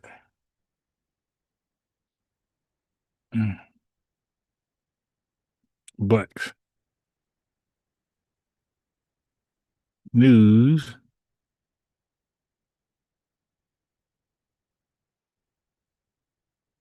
So on TikTok, we had a Jamaican man invite himself up. He was asking about FBA's this, FBA's that. And I just was real with him. I think he's still here now. No, he left early. He just finally left. but he was still here. And I was just real with the guy. I was like, listen, man, FBAs, we are not a monolith. And I was being real, I was being really honest with the guy. I didn't cuss him out. I let him talk. He was respectful. He sounded he straight. He said been 32 years. He sounded like he just got here yesterday. Okay, very thick accent, but I understood him. He's like cool, chill guy. He's not a tether. He didn't come off like a tether. He has sincere, genuine concerns and questions. But I had to let him know. I said, bro, and he laughed. I said, bro, if Native Black Americans had an issue with Haitians, I was basically asking them, where's the last place on earth we're going to express our issues about Haitians or Jamaicans? The last place on earth we're going to express our issues against Haitians and Jamaicans is their homeland. He started laughing. He, like, yeah, bro, you don't come. Because he was saying, well, Black Americans got something to say about other folks too. He was kind of like saying all races do it. I said, oh. Let's stop right there, my guy. Because Black Americans, we do got a lot to say about people. But guess what? The last place we gonna say it though is in their homelands. You dig? We ain't gonna do that. We ain't gonna violate like that. We're gonna stay at home and say it. And it's gonna be true. So I was explaining, like, he's saying like about the Black Americans, and I said, nah, we're not against immigrants. Like, there's millions of immigrants. Nah, we're not against immigrants. We're against certain behaviors by immigrants. Okay. So the behaviors would stand out. So I said, listen, man, if an FBA is picking on immigrants for no good reason, they're not tethered, they're just picking on them, then that FBA will get a bad word like divisive or xenophobic, right? If a white person is judging FBAs based on our historical legacy here, that's racism. You did white supremacy. And if an immigrant undermine and sabotages, they're tethered. So I said, when people do bad things, they get coined bad terms. Yeah, so there's immigrants that actually do the most when it comes to FBAs, and we give them a name, and we have the right to call them out, roast them, do what we want to do, as they are present. So I said, bro, on the internet, maybe in real life, a different story, but on the internet, I said, bro, if 20 immigrants come to an FBA space, at least 17, I'm being nice, at least 17 is going to be very disrespectful. Very disrespectful. From the beginning, they are going to be very disrespectful. I had so many call here. Now, he wasn't disrespectful, and I had some other people who were not disrespectful. I had sisters and brothers from the diaspora, from, the islands, who were not disrespectful. They gave, but that's like 4 out of 400 though. You dig? So I'm like, at some point, if there's 400 snakes and 390 are poisonous, and there are 10 in that den who are not, bro, I'm not gonna stick my hand and take my chances on the ones who may not be poisonous. I must look at them all as poisonous. So I said, at some point it's gonna get like that. If we get used to immigrants calling our spaces disrespecting us, yeah, sometimes you're gonna catch a stray. But you gotta know that though. Like, you gotta know that. You gotta be that wise to know that. You gotta know that a lot of immigrants hop in FBA spaces, trolling, chimping out. So you have to expect, when they hear your accent, they're gonna be on guard. They're gonna probably preempt this strike. So you gotta use your de-escalating skills. You dig? You should already know that's the possibility. So now you gotta learn how to de-escalate. Hey, talk humbly. Like, hey, that's not me. I don't do that. I'm not a tether. I don't undermine. I'm here to like build what you got, And if they be disrespectful to you, just hop off. You dig? All right, that's the wrong platform. But don't continue to like force your. You're not wanted at that point. If they still cuss you out, bro, that just means you're not wanted. Get off. Hop off their space. Because the more you stay there, that's at that point that's trespassing. You're like violating. They clearly saying go away. So, for example, if I'm in a white teen area, if I'm in a white tea area and it's really rural, right? So to ask that white tea man a question, I got to step on his property. His property maybe 2 acres, right? And the 2 acres start at the street. So to get to his house, he's the back of the 2 acres. Okay, so before I even touch my foot on his land to get near him, he might yell out, "Get away, ninja, get away." And I'm like, "No, sir, I got to quit. Get away." That's it. You don't hear the get away and then proceed to approach the guy. He's likely to clap you. So if you're in the FBA space and you're trying to come in peace and they ain't trying to hear it, bro, just go away. But if you try to force or forge a conversation, now you didn't violate in the worst way and they're going to pretty much cook you. That's how it normally happens. Michael Jackson in Thriller, when his eyes turned yellow, he told sis, "Go away." You dig? David Banner told people, "You ain't gonna like me when I'm angry." And when his eyes turned green, you better turn to Flash Gordon. You better get up out of there. You dig? Silver Surfer somebody, because you're gonna be in trouble. Right, just that simple, man. It's not that difficult.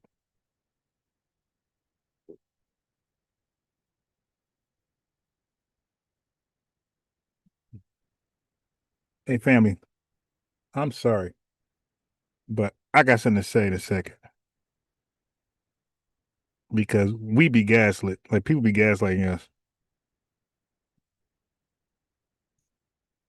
Oh, God.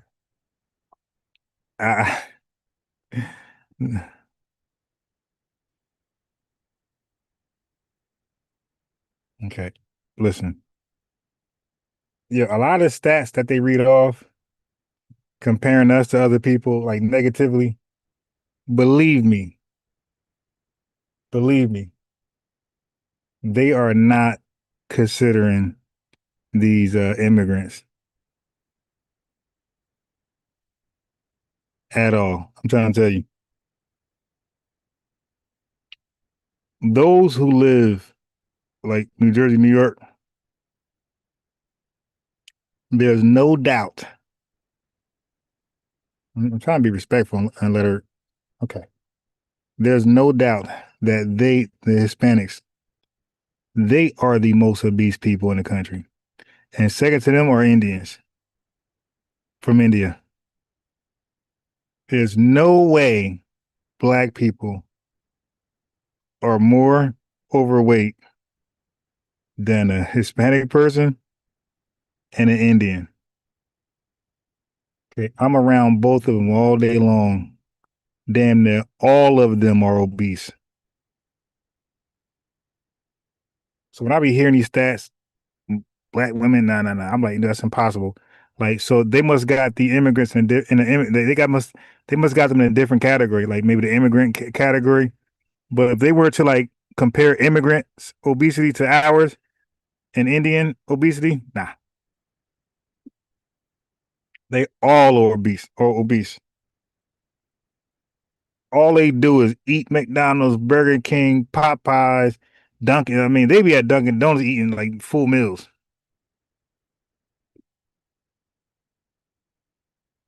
Yeah, so folks be gaslighting us, lying to us. And by the way, every morning, if you're up, I'm live every morning. Okay?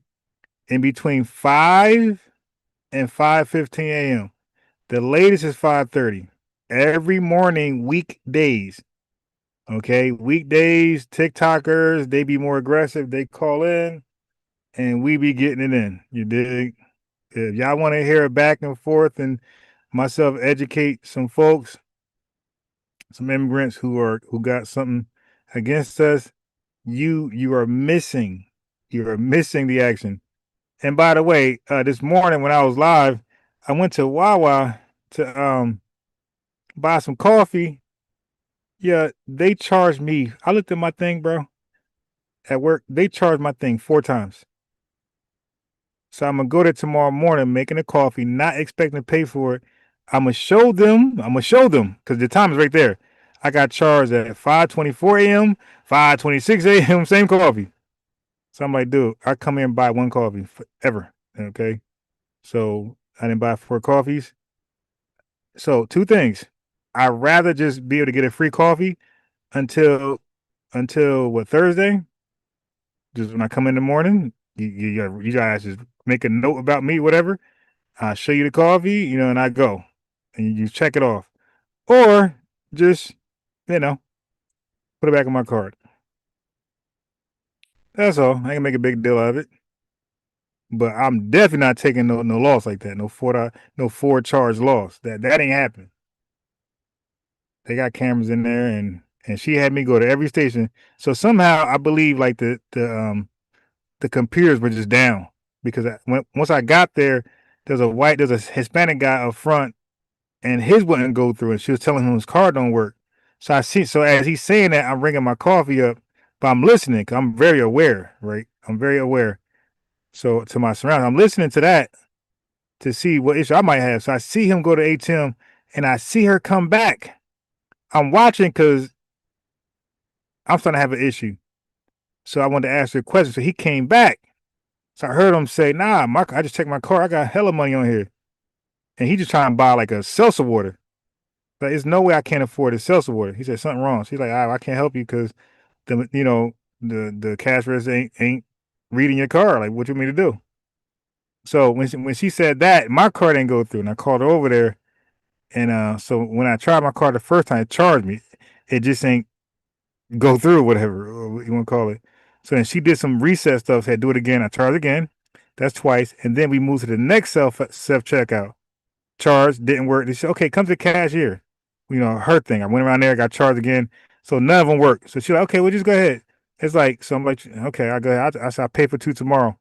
So as I went ahead, went to work, something said, look at the charges 4 times. I said, so I ain't just go ahead. I got charged 4 times. I paid for this 4 times over. We ain't doing that. We ain't doing that. So this is the time. So when you know what's the great thing about me being on TikTok is that every person with immigrant background, any sincere person with immigrant background, when they called in my FBA space, they all felt elated. They all exhaled, basically. Like, finally, an impartial FBA space, an unbiased FBA space. We're going to be real and to the point. So I spoke to a guy earlier, and we were talking about all the talking points, reparation, delineation, and he was, he gave like a little pushback. But I kept going, family. If you guys witnessed it this morning, the guy was like, yo, you're absolutely right. He said, the way you broke it down, and I get this from a lot of immigrants. They say the way I broke it down, it makes absolute sense why we're delineating. I didn't call him names. I didn't cuss him out. I didn't block him. I didn't mute him. Just simply explained it. Right. So I already know I got a gift with communicating. That's why I'm good at teaching kids and I get paid the big money. Because I'm good at, if I could communicate to a 6-year-old and 5-year-old, right, where they could understand complex things, I'm good at talking to adults. So that's why any immigrant who's willing to listen, right, with an open mind about why we are delineating, they're going to agree. And this is why certain Pan-Africans don't call in my space. Now they'll call in your space because they don't believe that you can got the same argument in a presentation I got. So they will call in your space and challenge you, right? But over here they won't call in because they know they gotta agree. And now all the Tariq bashing ends, right? And all the FBA bashing ends because they gotta agree. The information I have is too overwhelming, and I articulate it and demonstrate it where it's irrefutable. It's like, okay, so what is your problem with that? We're delineating because A, B, and C. What is the problem with that? Now it's on you now. Tell me the issue with that. Why is this divisive? Why is this unnecessary? Why is this toxic, xenophobic? Explain that to me. And they can't. So people just want to believe what they want to believe, and that's why I got a little song called "Facts Over Feelings" to remind people, like, yo, you in this for the truth, not for your feelings. It makes you feel good to believe FBAs don't have a good argument, and that makes you feel good. But there's a reason why nobody really, taps in and try to understand delineation, and why we don't prefer flat black or African American. Okay, these are easy things to break down. On the fly, I break them down. You dig? On the fly, I break them down. Now, obviously, I'm sharing my screen on YouTube, so that means well, you could tell I'm sharing my screen because this is a laptop. I got my laptop there. But 90% of the time when I'm live on YouTube, I'm not near a laptop. I'm on both of my phones. One is on TikTok, like it is right now, and the other phone is on YouTube. Okay. So I don't Google nothing when I talk. The Google is in my brain, right? The Chat GPT is in my brain. When I read stuff, I learn it and I remember it. I don't need to go look it up again. I'm good. And on the wing, on the fly, I can, recall what I read. A large percent of what I read on all this stuff. And y'all can try me. We could change topics like my mug. And you're going to see I'm sharp on damn near every topic. I give dates. I give names. You dig? I do all that. I don't say go Google it. I know I am the Google. I say, if I say Google it, it's to confirm me. And, you see what I do to Tethernew. He call other platforms trolling. He call over here. It's straight belt to ASS. I don't play with nobody. But I first get you up out of here. I cook you first. And then I might play with you. But I don't play first. I cook you, I destroy your argument, and then I decide to play with you. Pause. You dig? So what I'm saying is this is the best time to hit the link on YouTube or invite yourself up on TikTok if you have sincere questions. I'm here to answer any questions regarding FBA's talking points. You dig? Nothing's off limits. Right? I think I can handle any talking point that we use. It don't matter if Yvette Carno said it, Tariq Nasheed said it, or Jason Black. You dig? Yeah, let me get away from these undocs drunkards, man. But these dudes, I can tell you how the lady, her door is resting on my car, right? The obese Spanish chick, she just rested her door in my car. I just didn't want to chimp out.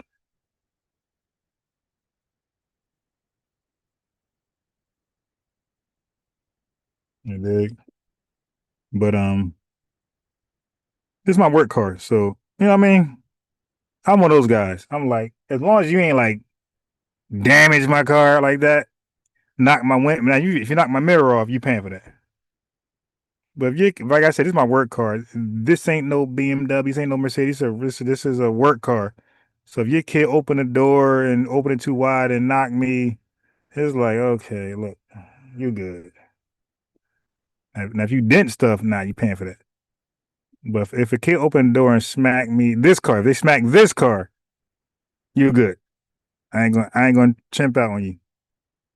Especially a kid. They just gotta learn. You gotta teach your kids how to.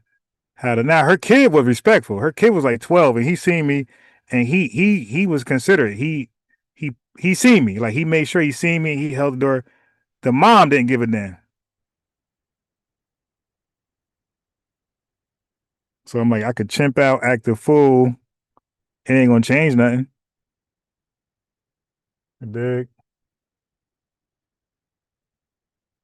Or I can play it cool and just like, all right, whatever. Hold the L because where I'm at, I'm in Little Mexico right here. Like, what do I expect? Dig? This is Little Italy in the middle of Little Italy doing diddly.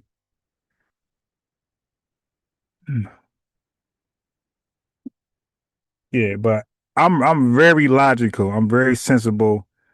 It takes a while for me to lose my cool because it gotta be worth it. Like, like to steal my joy, to steal my peace, it gotta be like the trade off gotta be worth it. Like I said, you knock my mirror off, my side view mirror. Nah, nope, no. Because I use my mirrors. I need that. Uh, or if it's some like young some young Spanish YN, yeah, nah. I need that.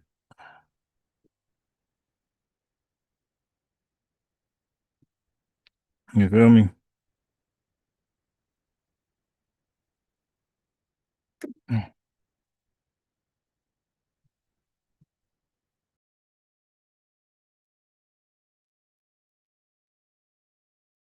All right. So now, all right. So now, Roland Martin had a debate with a guy named King Randall. I'm not familiar with him, but some people are. Okay. So I just seen the highlights of the debate, and that's what made me like interested, right? Because I'm a debater, right? I love debating. I love watching debates. I watch great debaters. I watch a lot of stuff. I love Devil's Advocate, Keanu Reeves. They were arguing, debating, whatever. Like I love debates, so I'm like there. I watch real debates. I watch formal debates. I watch interrogations because they're like kind of like a debate. I watch cross examinations because that's like a similar debate. So and like that's how you borrow your style. Like what I mean, not borrow your style, but that's how you come up with your style. You watch different debates. I watch like 8 hours of more than 8 hours of the OJ case of his defense lawyer Johnny Cochran going in and his closing statement, and then F. Lee Bailey cross examination on Mark Furman. F. Lee Bailey chose the aggressive style. You dig? I like that. Some lawyers like what was Young Thug lawyer? Still something still. He's not really that aggressive. He's more like witty. So he used a witty style. So in other words, like when you're debating, like you gotta like first of all know your audience and know what style that entertains them, and then you gotta know it. So or if you join somebody else's platform, you gotta kind of like know their audience. If you don't know their audience, you gotta choose a safe style. So I wouldn't be like F. Lee Bailey, one of the Dream Team lawyers for OJ's defense. I wouldn't do him on somebody else's platform. I'd be more like Brian. I think his name's Brian Still. I'd be more like Brian Still, where I'm just like witty because you turn people against you, whatever. Yeah, but styles make fights. That's the bottom line. I'm trying to let you know. You got to know where you're at, and the bottom. If you're arguing, debating, that means you want to convince people of something, right? That's the point of debating. You want that. That's the. If you're not trying to convince somebody, you're not debating. You're just wasting time. It's babbling. You're presenting an argument to convince people of your argument, to win them over to how you see things. Okay. So when I debate, it's for that reason. So for me, it's not just to debate and my supporters and my lineage to say, yeah, I'm biased, Ron, you got them. Some people will say, well, of course they're gonna say that. They're biased. They're partial. They're not impartial. That's what they're gonna say. So that's why for me, a win for me is to get my opponent to say I won. And I am very successful at that. I'm very successful at my opponent saying I won. Just check my track record on this channel on YouTube and check my track record on TikTok. The only time I can't get my opponent to say I won or I make sense is because they won't allow me to. They be cutting me off and cussing me out and calling me names and you're a police officer, all the weird stuff. And then they chimp out basically. But in a sensible argument, I've never had one person say I wasn't correct. Because I don't debate to be correct, right? I debate again, to convince you to the truth of whatever we're talking about. So when we talk about, because when a guy had called yesterday morning, it was yesterday morning, I believe it was. Or was it this morning? The days go by so fast. But when he tried to bring up the origins of FBA, I'm like, dude, you done lost your mind, my guy. You're talking to someone who is something like a phenomenon, something like a historian. You're gonna tell me about my origins of FBA and Adolf? Like, you don't know that better than me. I give you dates. I could wing the whole argument, like wing it from how it started to what led to this and led to that. Like, dude, you don't know my history better than me. The evolution of FBA, you don't know that better than me. You lost nobody. I don't think nobody does. Like, you lost your damn mind. I put so much research in that. I just could wing it. So when I just did that on him, he conceded. Like, oh, all right, yeah. So okay, I think the guy now. I'm a little mad because I had a Liberian guy call in, I think last night, and I let him flim-flam me, and I'm kind of mad that I let him do that because he started off saying he's Liberian, right? And then he said he's half, and I kind of let him pull. I let him pull that off. All right, hold on. So we got somebody joining up. We got somebody hopping on. Oh shoot! Hello. How you doing? Agree with everything you fucking said in like a heartbeat. I didn't mean to join here, bro. I don't know why the fuck I'm on here. Bye, I guess. All right. All right. All right. All right, Satan. Shaitan. So a white tea saltine cracker had called up, got on the space to get attention. She want FBA attention. She want to hear real men, not no Roland Martin. And then she said, "Well, I don't know why I'm on here. I know what just happened. I know what happened. Hey, family, listen to what I say. Listen very clear. Listen very closely. What goes on? Hold on. Let me get my microphone back. Listen to this logic real fast. Let me get my headset back connected.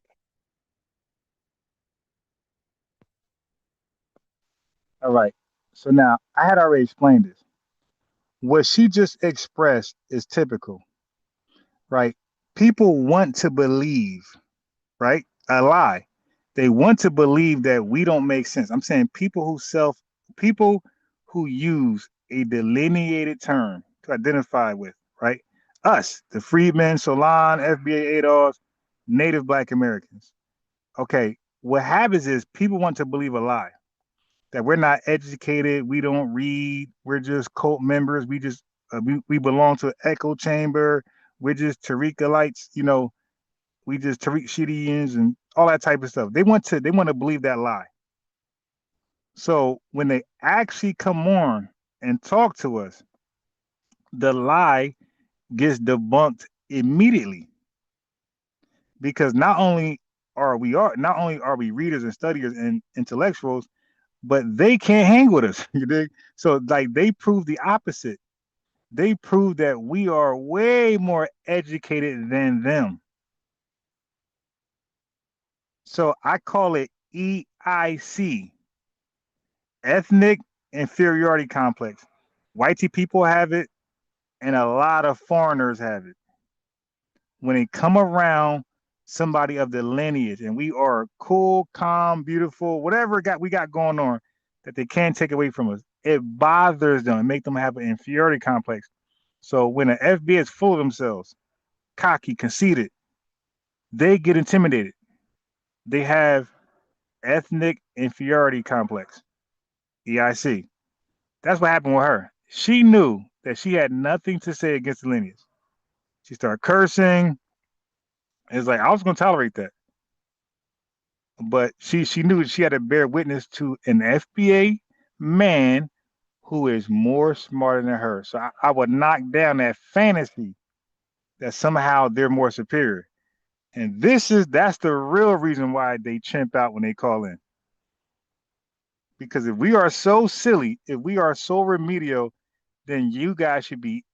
It should be easy to demonstrate that. You should be able to call in, make my argument sound remedial and all that type of stuff. Babyish, childish, immature. That should be easy for them. These educated folks, right? We're not educated, they are. So it should be easy to cook our arguments.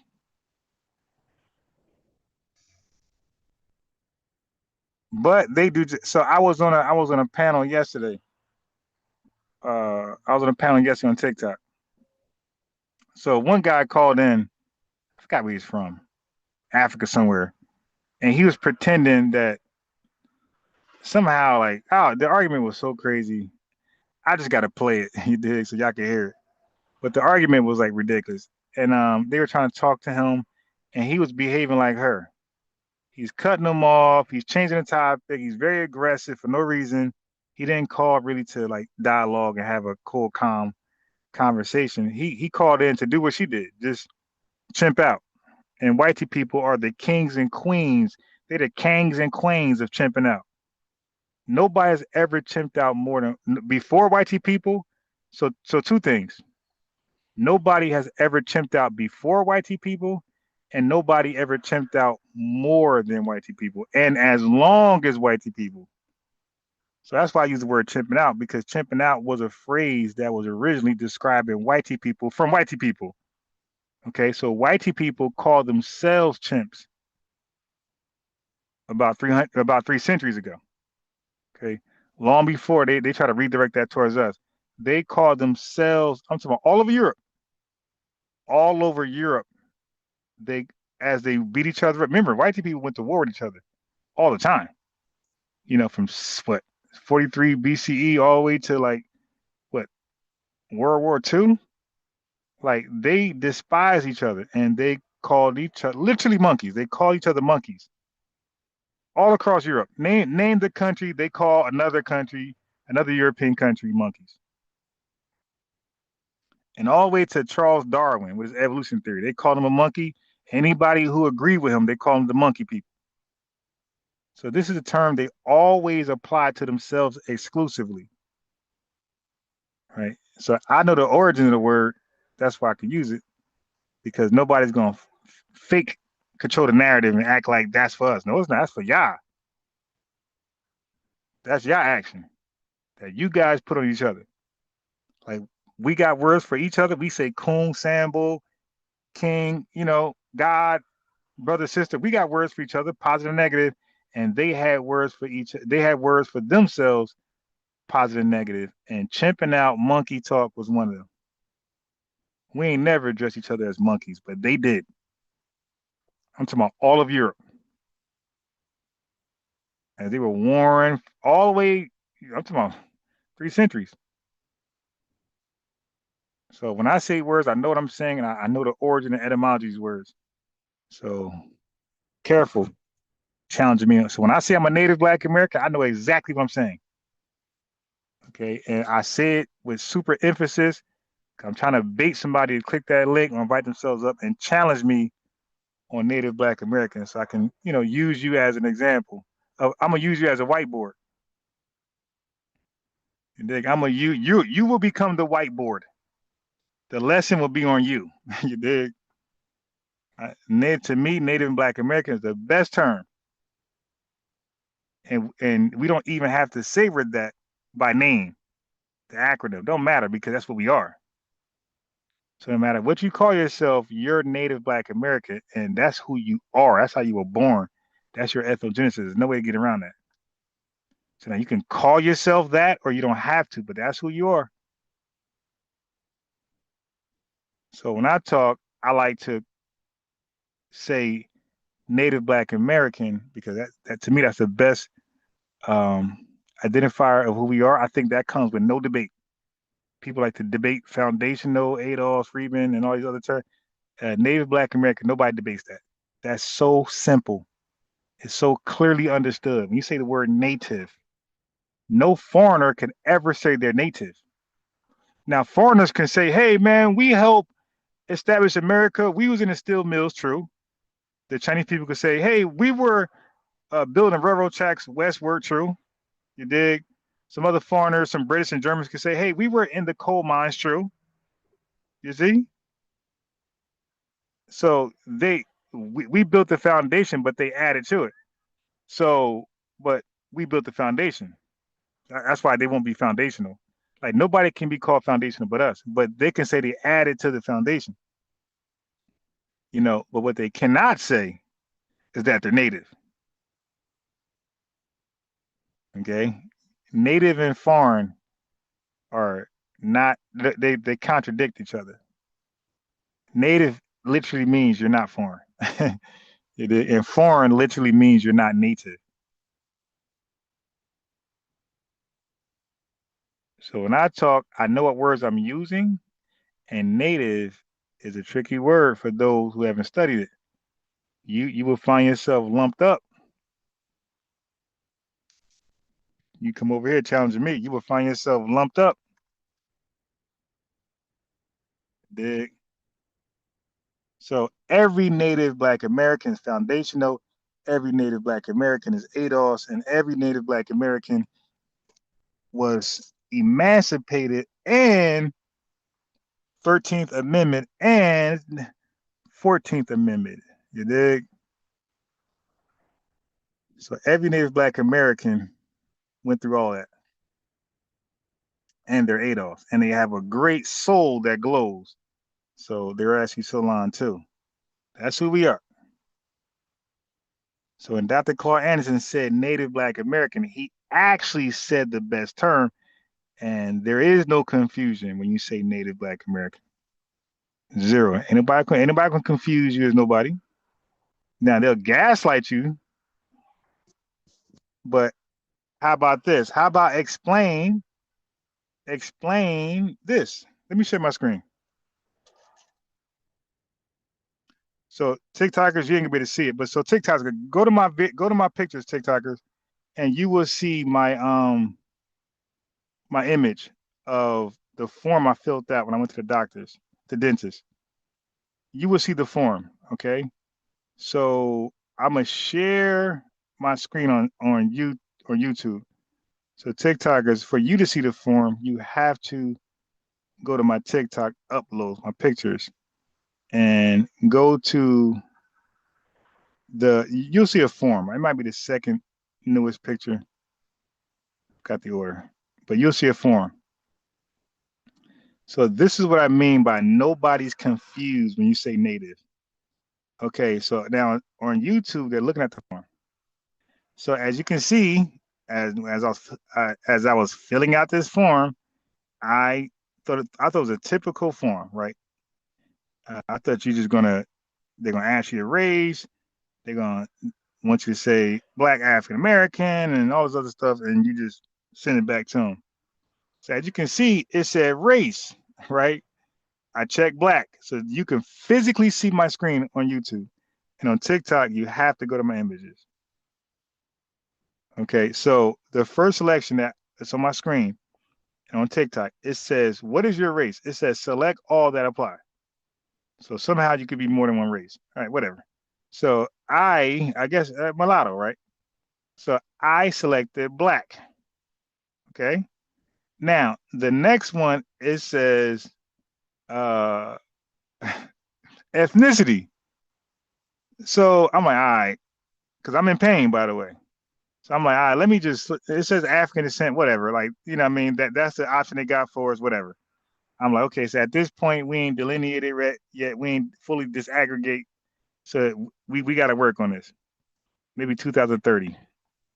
So family, you can see I checked the box African descent. On YouTube, you can literally physically see this. Okay. So, but something said to just look at the other options, right? So I looked down, it says unreported, refuse to report. They're talking about immigration. So you got to deport them. It says non-Hispanic Latino. It says Caribbean descent. So my West Indies, you know what you got to select.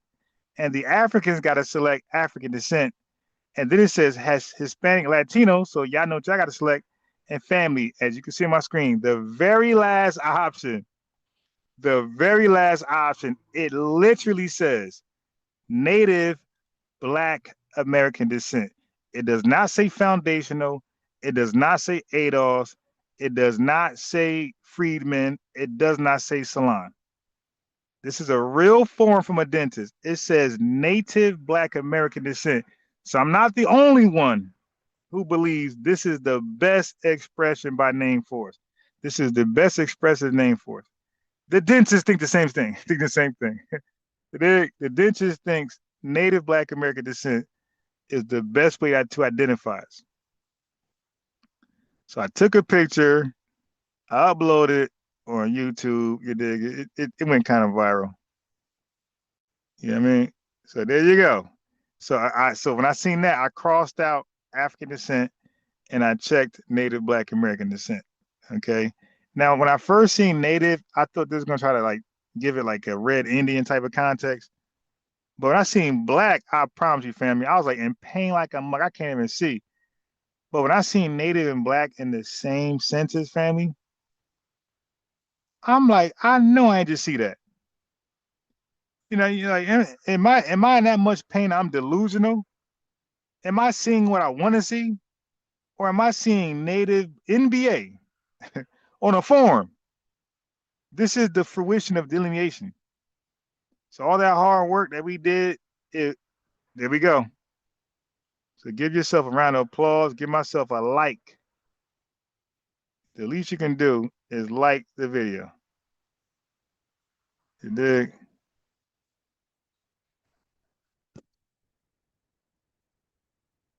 Cause I ain't never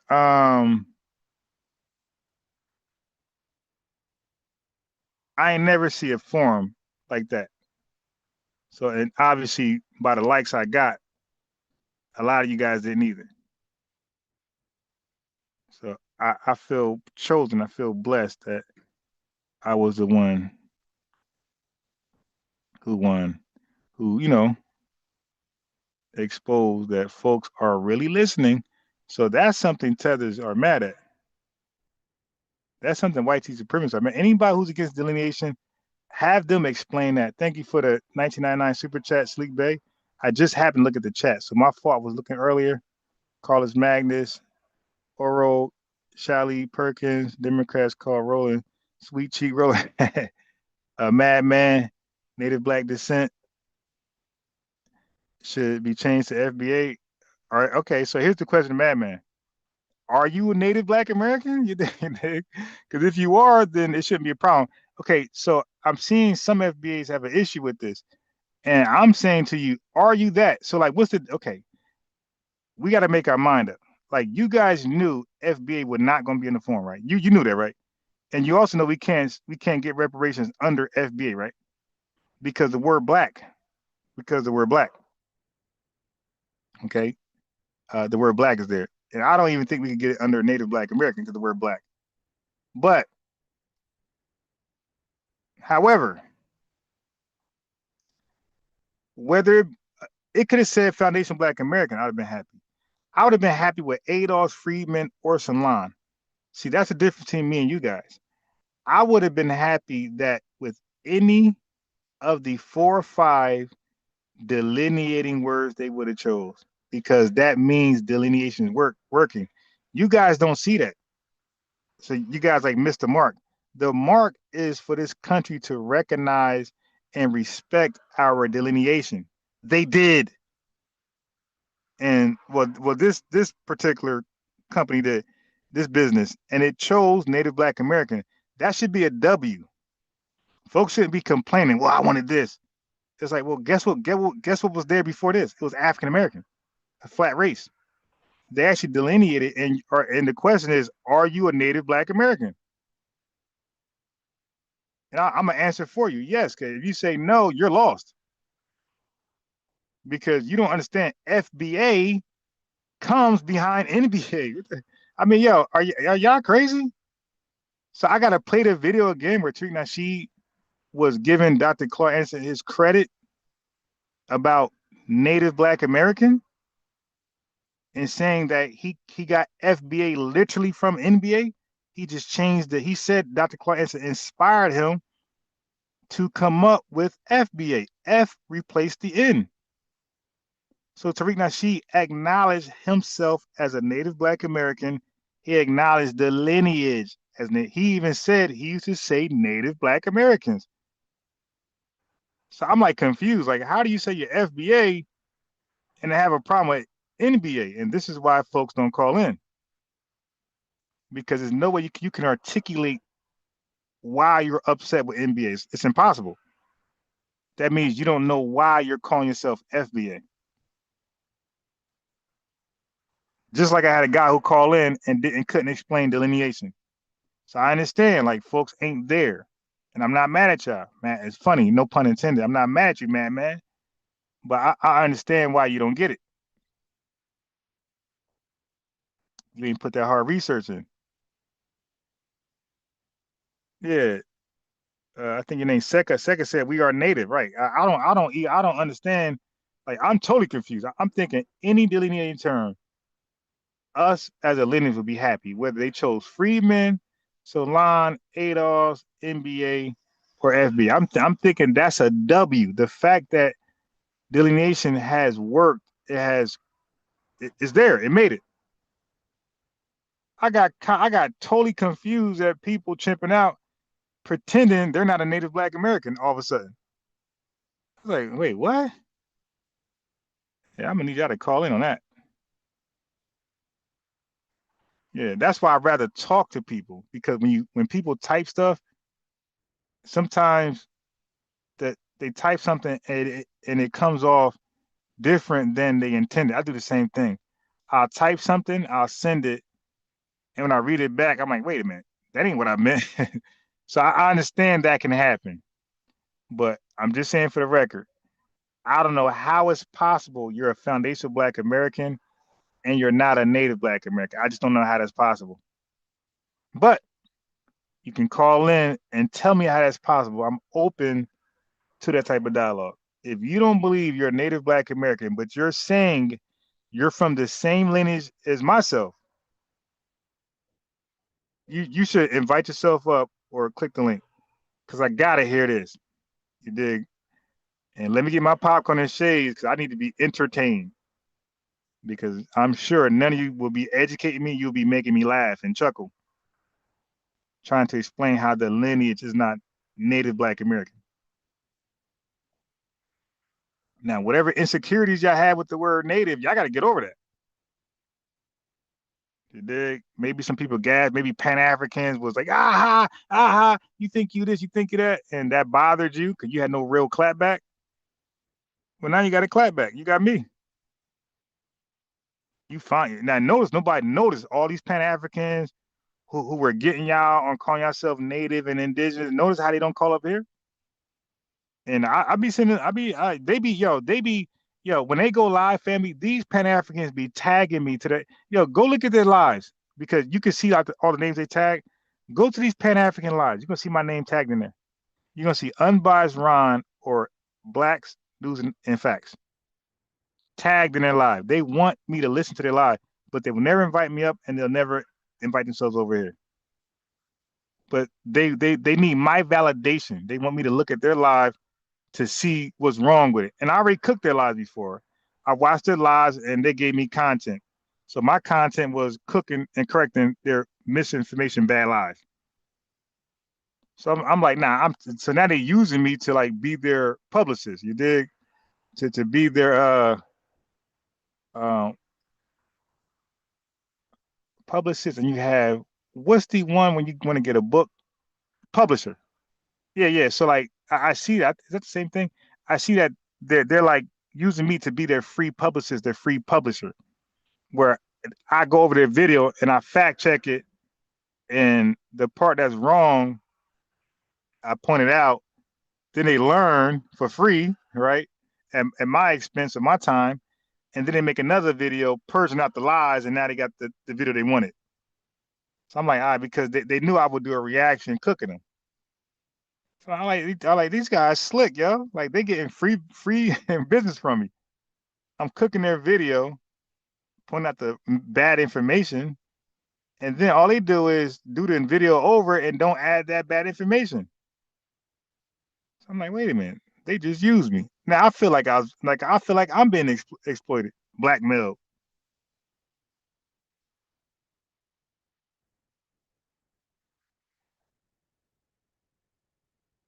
All right, so let me read up a few times. I'm gonna get out of here, family. This is definitely past my time. Yeah, he said that India are invading Western Europe. Wow. Is there a demand for real salon in the black community? That's a question you gotta. I mean, you gotta do a poll to the black community. All native means is that we are born in the country that you are in, right? So Golden got it, but so that's a generic definition, but there's more to it because you got immigrants who are born here and they're not native. All right, so immigrants will never be considered native.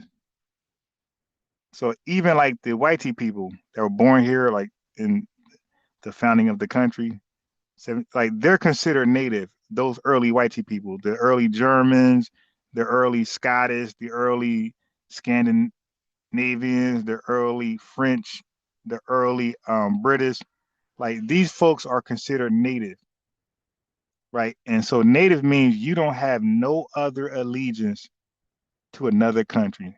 Your whole soul allegiance is to America. Now, here's the problem. Is more. Also, you have went through an ethnogenesis here. So it ain't just the allegiance part of born here. You got to add ethnogenesis because whitey people, the British, the Germans, the Scandinavians, the French, the Irish, the Scottish that came over here at that time, yeah, they been here long enough where they had an ethnogenesis. And they are no longer Scottish, German, and that's why they don't rep those things. They just rep America. You dig?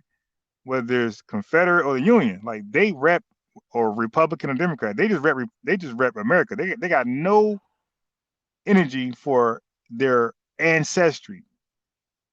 So people gaslight us, yo, you got African ancestry, you African, but these same tethers don't look at a whitey man and say, hey man, you not Anglo whitey, you got ancestry in Scotland, you are Scottish, you Irish, you German. They don't do that. They know that whitey man is gonna fillet them, gonna straight flame them. So people use their illogical arguments just for us. Yeah, so that's true. That's all it means. That's why I'm waiting for folks to call in, Golden. So don't be a spoiler. Let them call in and let them call in what they believe it is, so I can cook them live and be my content. You know, people want to see some content. They want me to cook somebody. So don't help them out. Don't help them out. Let them believe what it is. And when they call in, they get educated. And I'm not gonna be nice. I ain't gonna cuss you out, but I'm gonna be very stern, adamant, vehement, you know.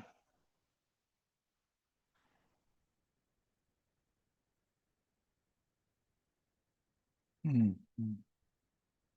So OVO, I said OVO, some Drake fan said he can't stand pretendians. Now, for me, I need your definition of pretendian because I may agree, I may disagree. So I will give you a fair chance to click the link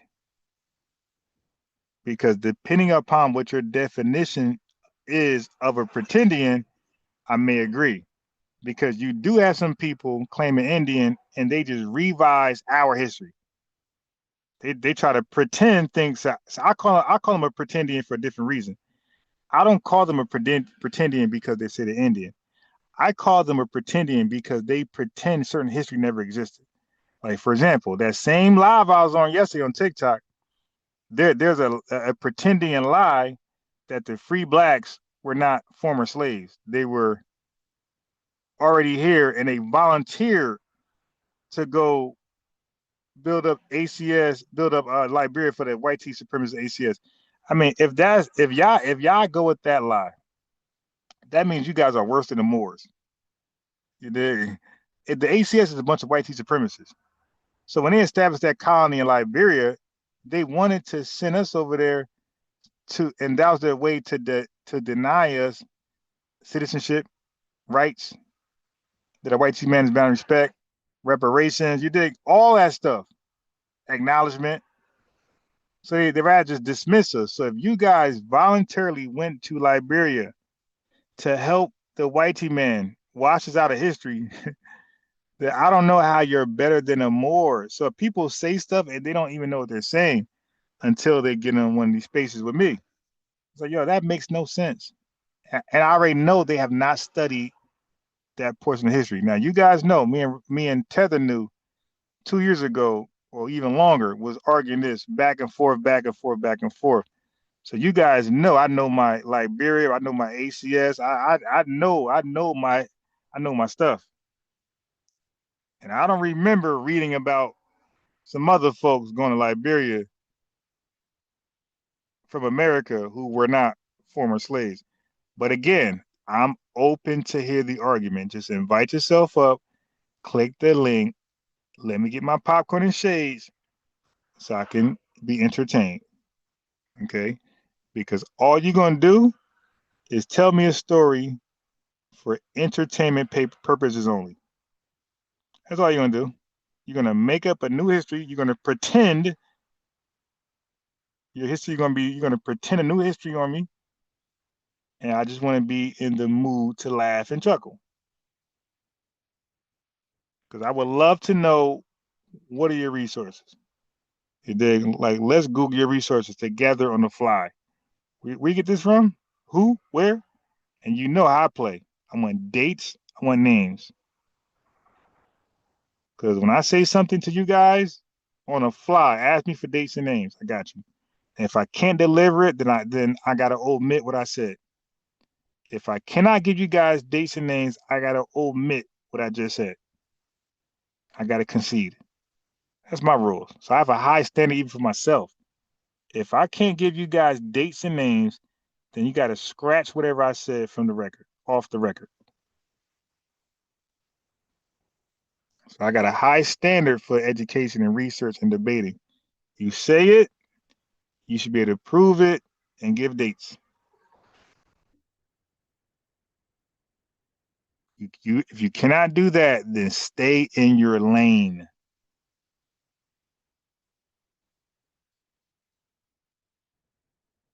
Stay in your lane if you cannot do that.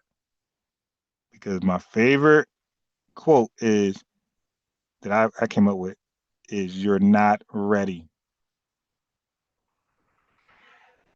So, TikTokers, I gotta let you go. Holla at me tomorrow, TikTokers, early in the morning. Just wake your lazy. You ain't doing nothing. You ain't got no job, Craig. Wake up at 5 a.m. I'll be live tomorrow. Well, I'm going to bed late, so the earlier I go to bed, the early I will be on live. If I'm going to bed 10:30, that means 5:30. You dig? If I go to bed right now, or 10 minutes from now, 15 minutes from now, maybe 5 a.m. All right, so TikTokers, send me a follow, pull up tomorrow, and look, don't miss out, because in the mornings it be lit on TikTok. I got my normal YouTubers who pull up, right? I'm looking for my other YouTubers who are not here as often. You guys got to pull up in the morning too, it'd be lit. But TikTokers, they definitely be showing out. I ain't gonna lie, y'all be representing. Y'all be calling in 2, 3, 4. Sometimes I gotta end the call because I gotta go to work. So I gotta end the call so early. You dig? But it be lit. It be getting there with the 5 a.m. crew on TikTok. I ain't gonna lie, y'all be holding down.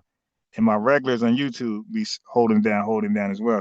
You guys provide the motivation to even, so my YouTubers provide the motivation for me to even go live that early, right? Because their constant, consistent support.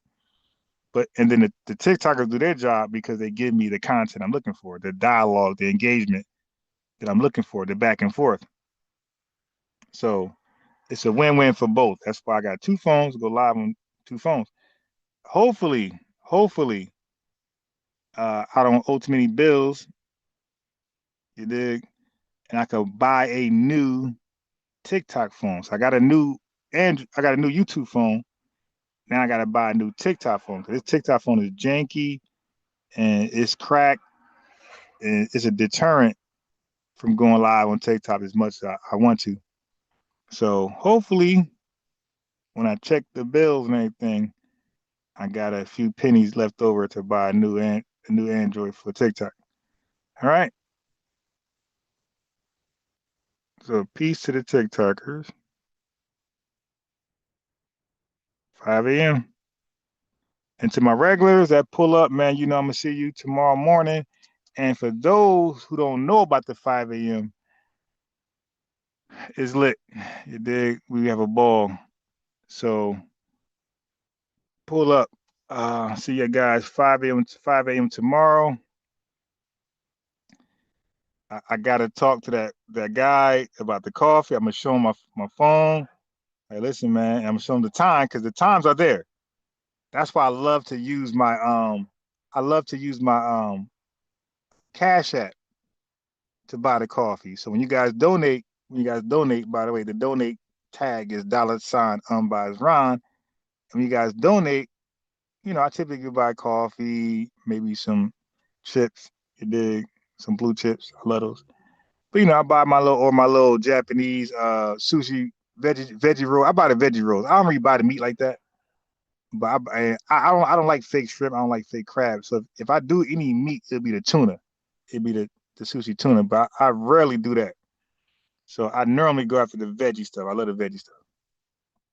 The avocado and the little carrot things, the brown rice and whatever rice. But I bought some honey. I got a jar of honey in there. That's what I buy that stuff, man. I dip that in this honey. Oh my God. The honey with the glass jar. Oh my God, so good. Anyway, when people donate, a lot of times it goes to that. So I'm gonna show them the purchase. Like, yo, I got charged 4 times. So I'm gonna get us a small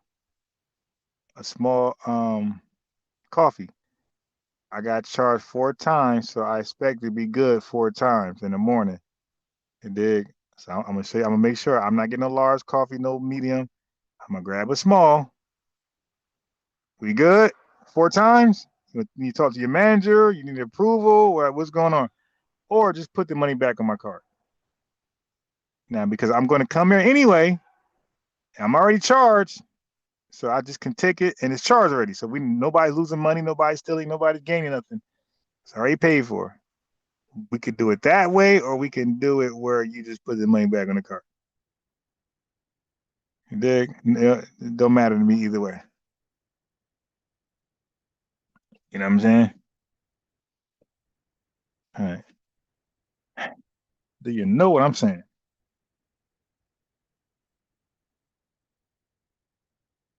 Okay, so I'm trying to figure out a way where I can go live, hands free while I'm driving, so I could build with y'all while I'm driving. I'm trying to figure out a way to do that.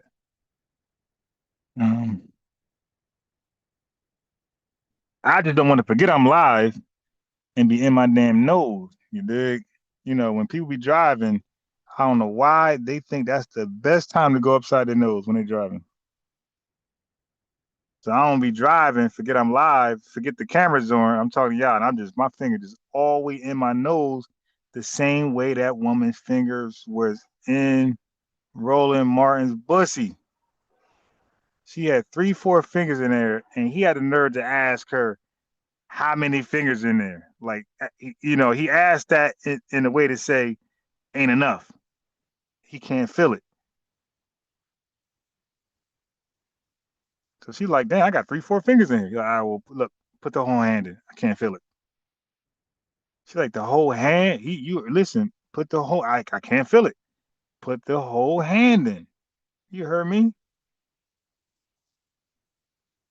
Pause. So I ain't trying to have my finger way up my nose on some old not being used to having a camera on. Y'all be like, yo, look at this nasty, disgusting man. You feel me?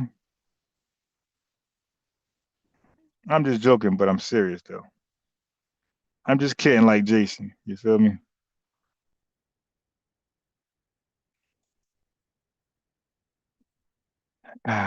Oh, so I might play this debate tomorrow. So some weak Pan-African decided to like have a topic. Hey, you think you this Indian indigenous, call in, and he's supposedly debating them with science, whatever. I tune in for a second. I hear this guy talking about Egypt. Like, what the hell Egypt got to do? Like, yo, but these wacko Pan-Africans, they always talk about something like, what does Egypt got to do with folks in the indigenous in America? I'm just confused. But anyway, so I think I might play that one in the morning. Some weak, dusty Pan-African dude that's a horrible. I know him personally.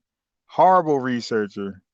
Like at one point we was on the same like team, and he was the weakest link then.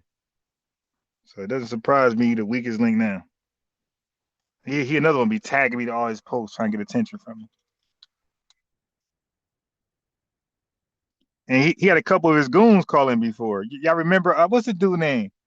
What's the dude name, yo? I can't remember his name. I think it's a Z, something like that. I used to cook him. I'm like, yo, this is y'all sent this guy, and like lately I seen another guy. Oh, Baby London, that be calling in.